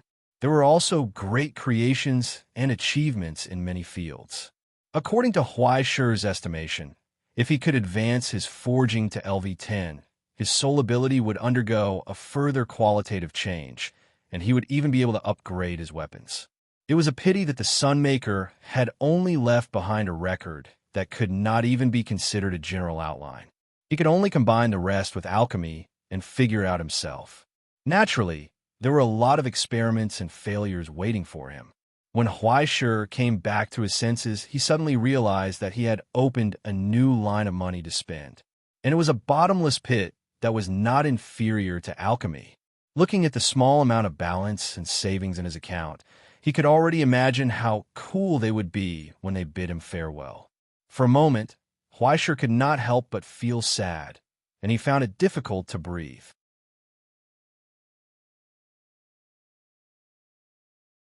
Chapter 602. Although it was difficult to breathe, he still had to breathe, and not long after, Huaisher threw this matter to the back of his mind, like a silly dog hiding its head in the sand to escape from reality. When there were too many lice, one would not worry. When there were too many debts, one would not itch. In his limited life, Huaisher understood a principle. No matter how hard humans tried to save money, when it was time to spend it, they would have to spend it. If you did not spend it, someone else might spend it for you, or you would never have the chance to spend it again. Was it not just money? If it was gone, he could earn it again. Huaisher had gotten used to the sharp pain in his heart. With tears in his eyes, he picked up the teacup and drank it in one gulp. Then he was stunned. "How do you feel?" The purser came up and looked at him expectantly. "I used a new formula this time. The effect should be good, right?" "This feeling is so good." Huaisher lowered his head in disbelief and looked at the teacup in his hand. He could still smell the wonderful tea fragrance lingering around his mouth, and the tea in his stomach seemed to rise, bringing about a continuous, wonderful reaction. He could not help but exhale, sweeping away the frustration in his chest and calming his body and mind. His restless heart quickly calmed down, and he felt a sense of peace. "How did you cook it?" He carefully sipped the tea in the cup. "I'll go back and prepare some." The chief steward laughed and looked relieved. As expected, Mr. Huaisher knows how to appreciate art the best. "How about this? I'll write down the method later. Although a lot of it depends on experience, you'll be able to reach my level of excellence if you keep trying. Tell me more." Huaisher's eyes lit up and asked. Just as the two of them were talking about tea, making techniques, and cooking, a faint roar came from above. At this moment, the iron crystal was suspended in the sky, but a dark shadow appeared on the deck of the iron crystal, gradually extending forward. The illusory light source of the dome giant after its death was covered. A fleet of airships that blotted out the sky rumbled as they flew past at an even higher altitude. The purser paused for a moment, looked up, and stared at the airships roaring away. He could not help but squint his eyes. "I have to say, this flustered and exasperated retreat is really pleasing to the eye." As he spoke, he raised his teacup and bid farewell to the Ivy League emblem on the airship's flagship. He watched as the losers left. Huaisher struggled to raise his head and look up. They could vaguely see two figures overlooking them from the top of the flagship, but they couldn't see them clearly. However, one of the silhouettes was extremely familiar. "Have a safe journey." He raised his hand and waved it forcefully. The other party also raised his hand. The shadow of a middle finger was cast on the deck of the iron crystal seat. Finally, a neck was drawn. "Scum, I'll kill you in 3 days. I'll skin you alive." That was probably what it meant. Huaisher raised his eyebrows and shrugged. He watched as the airship's shadow gradually disappeared into the distance before withdrawing his gaze. He continued to drink tea. Once again, he began to enjoy his life as a salted fish. Speaking of which, there's still a piece of good news that I haven't had the time to tell you. The purser suddenly said, but after thinking about it, it's better to let the person involved come and thank him personally. The person involved? Huaisher raised his head in puzzlement. When he saw the man who had been waiting for a long time not far away, his eyes widened and he froze on the spot. "See, Huaisher, it's not like you didn't do anything." The purser raised his eyebrows happily. "In this hell, at least one person was saved because of you." "Chandra?" Huaisher was in disbelief. You're alive? Although I don't know why I was chosen by the record of the kingdom of heaven, I guess I'm alive now." The purser's soul, who was once named Chandra, lowered his head and thanked him with a hand on his chest. "Thank you for everything you've done, Mr. Huaisher." In his hand, a thick book appeared. "Les Miserables." "Is that so?" In the sudden surprise, Huaisher laughed. "It seems that there are good things in hell occasionally." "Did you make a friend, Liz?" Higher in the sky, on the outer deck of the airship, an old man in a wheelchair turned around and looked at the angry girl beside him. Liz turned back with a serious expression. "Is there anyone in the world who would call this a friend, teacher?" Michelle laughed. I think it's good for you to make more friends. If you always act like a high priest, you'll feel lonely sometimes, right? After I peel his skin and offer it to the skinner, offer his organs to Kukulkan, and offer his heart and head to the first son, I'll consider being friends with the rest of him. Liz replied seriously. Other than that, I don't think there's any possibility of getting along with that guy. Please rest well and don't think too much, okay? It's cold outside, you should go back. It's just a breeze, what's the big deal? Michel shook his head indifferently. He lowered his head and looked at the steel bracelet on his wrist that looked like a shackle. On the small screen of the bracelet, there was still a faint orange glow. It had gradually faded from the red area, but did not return to the safe green area. This was the proof of soul contamination, a sign of solidification. He was very clear about his own situation. It was just like how miracles and disasters were two sides of the same coin. As an alchemist, it was impossible for Michel not to know what he was doing. Surpassing his own limits, recklessly activating the divine mark and operating it in hell for such a long time. Before this, he was already well aware of the possible consequences. The so-called sublimation and solidification were concepts relative to the Silver Sea. They were terms used to describe and define the state of a soul. They corresponded to the classification of matter in physics, liquid, gas, and solid. If the Silver Sea, which was formed from the souls of all humans and supported the three great seals, was liquid, then a sublimator who left the Silver Sea and acted alone would be in a gas state. No matter how large it was as small as a wisp of mist compared to the Silver Sea. On the other hand, if it was pulled down by the gravity of the abyss and sank into hell, it would become solid. It was like a status bar with three different areas. Unfortunately, there was no way to reverse it. The changes were usually one way. Once a sublimator left the Silver Sea, the source substance would not be able to return to the Silver Sea after death. Once it chose the abyss and solidified, it would not be able to return to its original light gaseous state. The existence of a sublimator was like a barrier between the solid state, represented by hell, and the liquid state, represented by the present realm. Once it was unable to resist the corrosion of hell, the soul would be assimilated by hell in the melting of the sacred mark and finally solidify again. It was like smashing something and putting it back together again. It would no longer be the same as before. The price of sublimation was to face hell directly. The side effect of embracing miracles was that disasters would follow like a shadow. The sacred mark that represented miracles and the disaster that represented abyss came from the same source, but the way they were manifested was completely different. The sublimator was given a miracle, while the solidification was the disaster itself. Even if they only appeared in the present realm, it would increase the distortion of the entire realm. Even if they did nothing, they would accelerate the decline of the realm. Needless to say, in order to pursue the distortion, they would do many crazy things. This was no longer within the realm of subjective will. Just like how the sacred mark would instinctively pursue miracles and realize its own destiny, the solidified disaster would also thirst for growth. One was the expansion of growth, while the other was the devouring of death. This was the difference in nature. Any solidified person would be seen as a cancer cell in the present realm and would be treated as an enemy by the Silver Sea. Needless to say, the astronomical society would hunt them down and eradicate them, and the suppression of the three great seals. And now, even Michel himself felt that it was inconceivable. He was still alive, but there were only some signs and signs of solidification, and he had not completely fallen into the abyss. Other than the fact that the Ivy League's medical skills were frightening, it could only be said that they were unbelievably lucky. Everyone breathed a sigh of relief and thanked the gods for their blessings. But only Michel felt that perhaps there was still a possibility of humiliation. That bastard Mikhail had deliberately held back and even indirectly interfered with the degree of corrosion.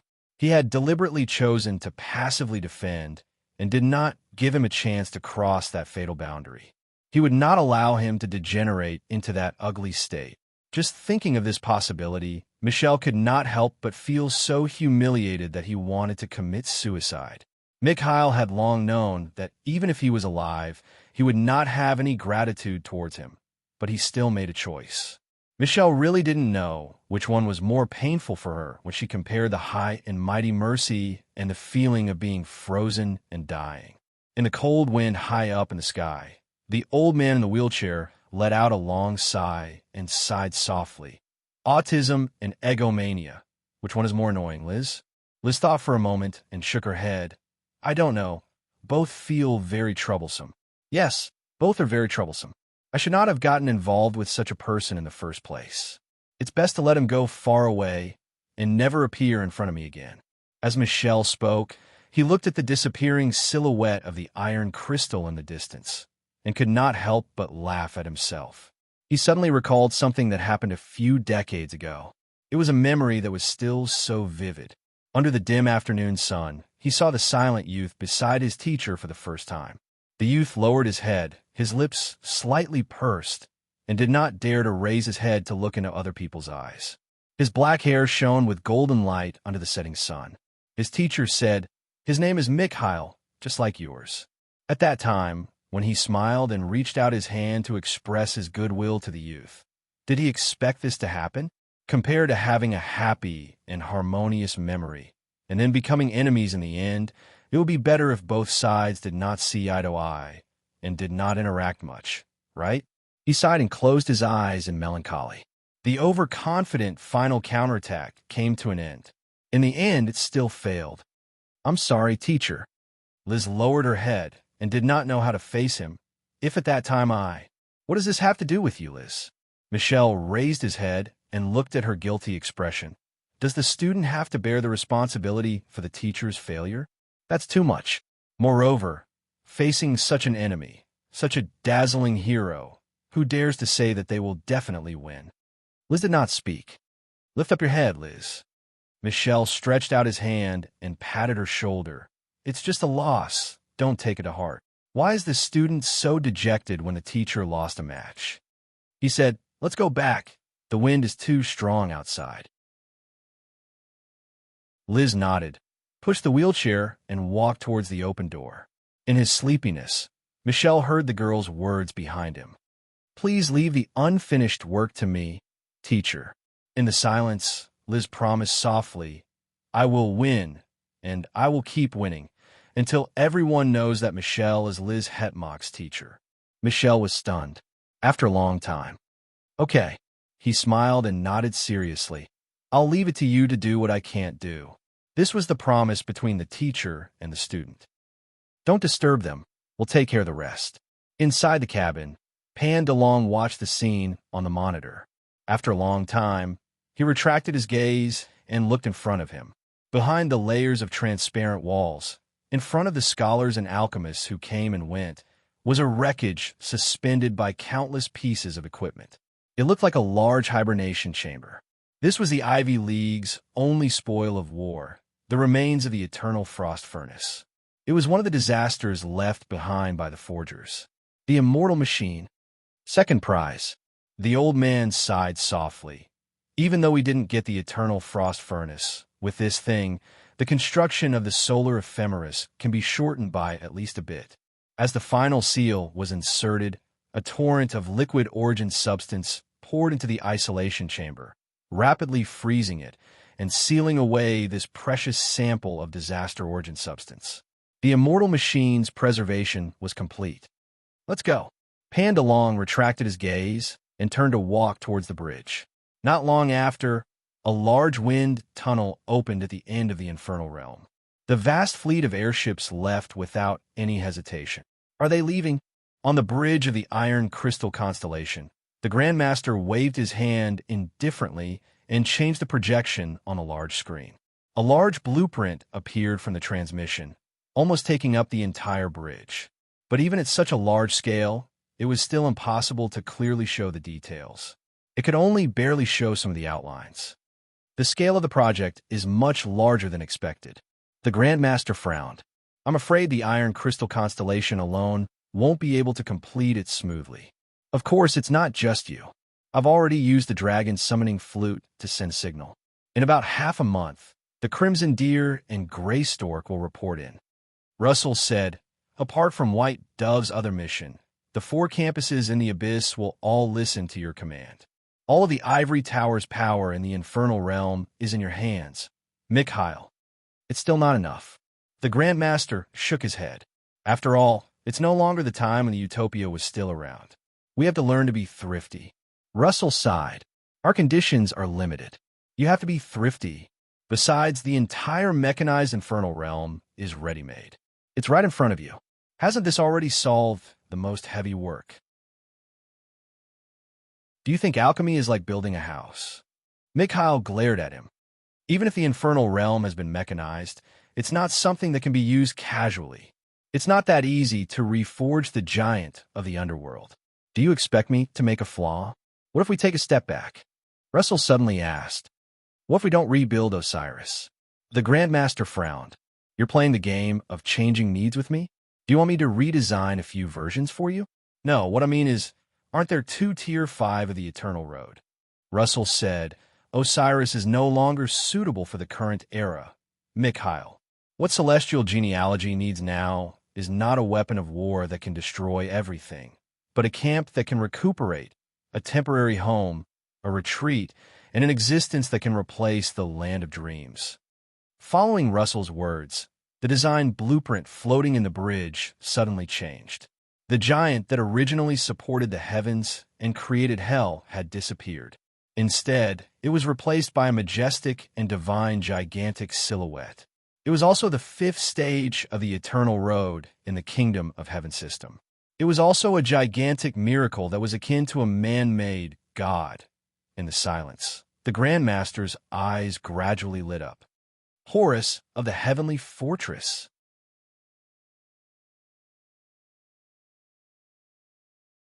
Chapter 603. Name: Holy. Age: Holy. Race: Holy. On the table in the laboratory, the steel crow spread its wings and jumped excitedly. It responded to all of Huaisher's questions like a repeater, until Huaisher looked at the standard border mutant IQ test questionnaire. With 7 or 8 pages left, he finally wisely chose to give up.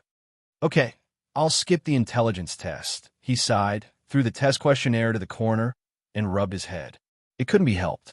After the crows had evolved to V2.0, the situation had become strange after a major update. It was difficult to use common sense to predict the situation. Even Huaisher himself didn't know what code he wrote. If he wanted to figure out what it was, he had to check it from the beginning. Although the questionnaire was useless, according to Huaisher's experience, its intelligence had grown to the level of 7 or 8 years old. It was obvious that it had grown a lot from its previous stuttering to its current fluency. It was a mature repeater. It felt like a trip to hell was like a trip to the wholesale market. He didn't bring anything, but he bought more than 1,000 repeaters. What loss? While his heart was filled with mixed feelings, his fingers tapped the pen. Finally, the environment in the laboratory was changed. A giant wind tunnel equipment was temporarily deployed from the underground and rose in the laboratory. Okay, let's fly. He reached out and lifted the mechanical crow in his hand. It felt heavy, about 40 to 50 kilograms. He almost couldn't carry it. If it piled on his body like before, Huaisher felt that his bones would be fractured. Parents who found that their children were too big to carry were probably as sad as Huaisher was at this moment. The door of the wind tunnel opened. Huaisher reached out and threw the crow in his hand into the cabin. With the operation of the equipment, a hurricane roared out, forming a constant airflow. In the hurricane, the crow skillfully spread its wings and flew up and down. There were even several spouts on its iron wings, which could be used for continuous micromanipulation, allowing it to make all kinds of fancy movements in the wind tunnel. Flying was its old profession. It seemed that there was no problem. Then, the maximum speed, Huaisher began to adjust the wind level. It didn't take long for the parameters on the display to get an effective result. After long-distance acceleration, the maximum speed was 240 meters per second, but there was no way to maintain it for long. The normal speed was about 90 meters per second, but the individual qualities of the crow were different. Some were faster, some were fatter, and some were slower. Taking the average was enough. As for strength, Huaishur began to scratch his head. How to measure the crow's strength? In any case, Huaishur's scalp tingled at the sight of those alloy claws. Ordinary steel plates could be torn apart with just 2 claws. Crows now weighed about 30 kilograms and had a wingspan of 2 meters. They could be monsters in low-budget horror movies. Based on the calculation of their weight and speed, the force of their dive was enough to tear through ordinary protective shields like paper. They could even cause effective damage to reinforced concrete structures. The destructive power was not small at all, but the problem was the effective force was mutual. The body of steel was not like this. If it destroyed the opposite side, it could also be destroyed, even if the machine had a certain degree of self-recovery. Beyond this degree, there was no way to self-repair. Maintenance was Huaishur's job. After studying for a night, Huaishur still didn't find anything new. When the sky outside brightened, he put down the records in his hand and went home for breakfast. In the damp and cold morning air, the ivory tower had begun to show signs of activity. In fact, this place was quite active 24 hours a day. After all, they were all sublimators. All of them were immortal cultivators. Staying up for 48 hours was like playing. When it came to the graduation project, there were also fierce people who took drugs and didn't sleep for a month. Because of this, there were quite a number of people who got insomnia and went to recuperate along the way. When the students who woke up early or went to bed late saw Huaishur, they stood by the side very politely and nodded to greet him. Some of the bolder ones even wanted to come up and take photos, but they were all rejected by Huaishur. Definitely next time, definitely next time. After skillfully rejecting the requests of the female students to take photos with him, Huaishur sped up and ran home. He had suffered enough from the recent hustle and bustle of gossip. He didn't dare to fool around with the female benefactors outside. Since returning to the ivory tower, he had been in the classroom and at home every day. Other than that, he didn't go out of the door like a lady from a wealthy family. He didn't dare to go out blindly. "Young master, welcome back." Feng Shu popped his head out of the kitchen. "Miss Yuan and Mr. Lin will be here soon. You can start after breakfast." "Okay." Huaishur yawned and collapsed on the sofa. He looked around and felt that something was missing. "Wait, where's Tongyi?" "Miss Tongyi just went out. Seems like she's busy with something, but she made a reservation for tonight's dinner." Huaishur scratched his head and froze for a long time. Suddenly, his eyes widened in anger. Where did that wild woman go again?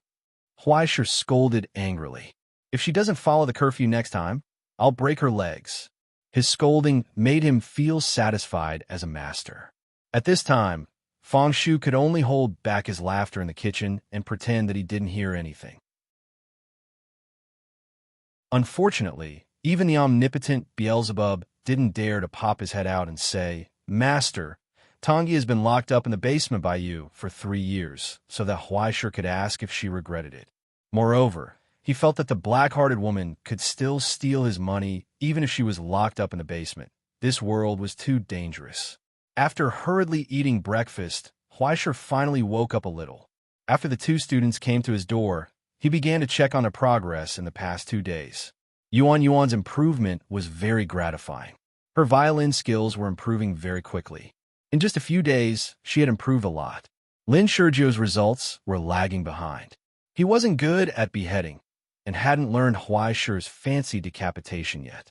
However, Huaishur didn't have high expectations for him. If he wasn't good at fighting, it was fine as long as he didn't let others fight him. Even if he couldn't win, he had to be able to run away. At most, he would hold a concert in a few days and give little 19 some special lessons to train his survival skills. However, when it was time to hand in the homework, Lin 19 winked and secretly handed over a notebook, indicating that he had learned everything written by the teacher. There were a few techniques that inspired him, and he wanted to see if there were any new ones for him. It was as if the teacher and disciple were exchanging some esoteric books. That was the draft version of Beginner's Guide to Hell's Cooking Demon that Huaishur had taken some time to write. He finally started to teach according to the student's aptitude. For the Lin family, They were born very sensitive to all kinds of negative auras and auras of disasters. They were suitable for alchemy, curses, and poisons. Wasn't Lin Shurgio's cousin, Lin Yu, also an outstanding talent? In any case, Huaishur had seen clearly that the Abyss Cooking Demon was just a box that could fit any random thing inside. He might as well teach him the beginning and let him figure it out himself. Instead of learning the good, little 19 learned the bad things at a rapid pace. If he couldn't destroy the enemy's heart, he would destroy the enemy's stomach. He liked this method too much. Actually, he didn't need to be so sneaky, but there was no other way. Feng Shu wouldn't let him. To the old man, Huaishur was good at everything, but he really didn't like the things that Huaishur was fiddling with at home. Every time he saw them, he would blow his beard and glare. Huaishur could only sneakily take little 19 to class outside with Lin Shurgio. The results weren't bad. After a short period of research and practice, Lin Shurgio could already innovate and cook multicolored black porridge and multicolored white rice. Moreover, it seemed like he could adapt to his family's curses and innovate. Presumably, in the next elimination round in a few years, it wouldn't be a problem to get a certificate from the Abyss Cooking Demon. This also made Huaishur relieved. After all, being a chef was the most stable job. With this skill, no matter how bad things were in the future, at least he wouldn't starve to death. Yuan went to be a disaster musician. You want to be the Abyss Cooking Demon, and I want to be the Paradise Prince. We all have a bright future. How good it sounded. Check the progress, give guidance, and then assign homework. After he was done, it was almost noon. Stay for lunch later. Huaishur said, I'm going to do a casting. Do you want to come over and take a look? Lin Shurgio nodded happily. After Yuan thought about it, she didn't say anything. Looking at her vaguely dazed look, Huaishur couldn't help but shake his head and rub her hair. It's useful to practice more, but at least you need to take a breather occasionally, right? In the afternoon, you can come and help me. Just treat it as voluntary labor. It seemed that the last time she was captured by the Ivy League was her fault for being too weak. Recently, she had been very focused on practicing the piano. According to her aunt last time, she hadn't been out for a long time, which was a little worrying. Huaishur didn't quite understand. Wasn't it just being captured? Teacher was very happy to stay in the Ivy League's prison. Are you still worried about disgracing the school? Besides, didn't he take care of you with good food and drinks? Why was it like a semester of class, and then finding out that you didn't pass the exam? It was easy to get into trouble if you worked too hard. For a Buddhist salted fish like Huaishur, the most important thing in life was to strike a balance between work and rest. If you can't even fish, what's the point of living? He pinched his chin and began to think. Should I go back and buy a few movie tickets and find an excuse to take Yuan out for a breather? It's not good to be bored at home. But what was puzzling was that every time he thought about it, he always felt a faint premonition of death. Life was really too difficult to understand. In the afternoon, Huaishur took the students to the Alchemy Equipment Management Center Tai Academy on time. The name was Tai Academy, but in fact, it had nothing to do with the Tai in celestial genealogy, nor was it the Tai in the cartoon. It was a term in alchemy, rising from hell, descending from heaven, in order to achieve the miracle of Tai.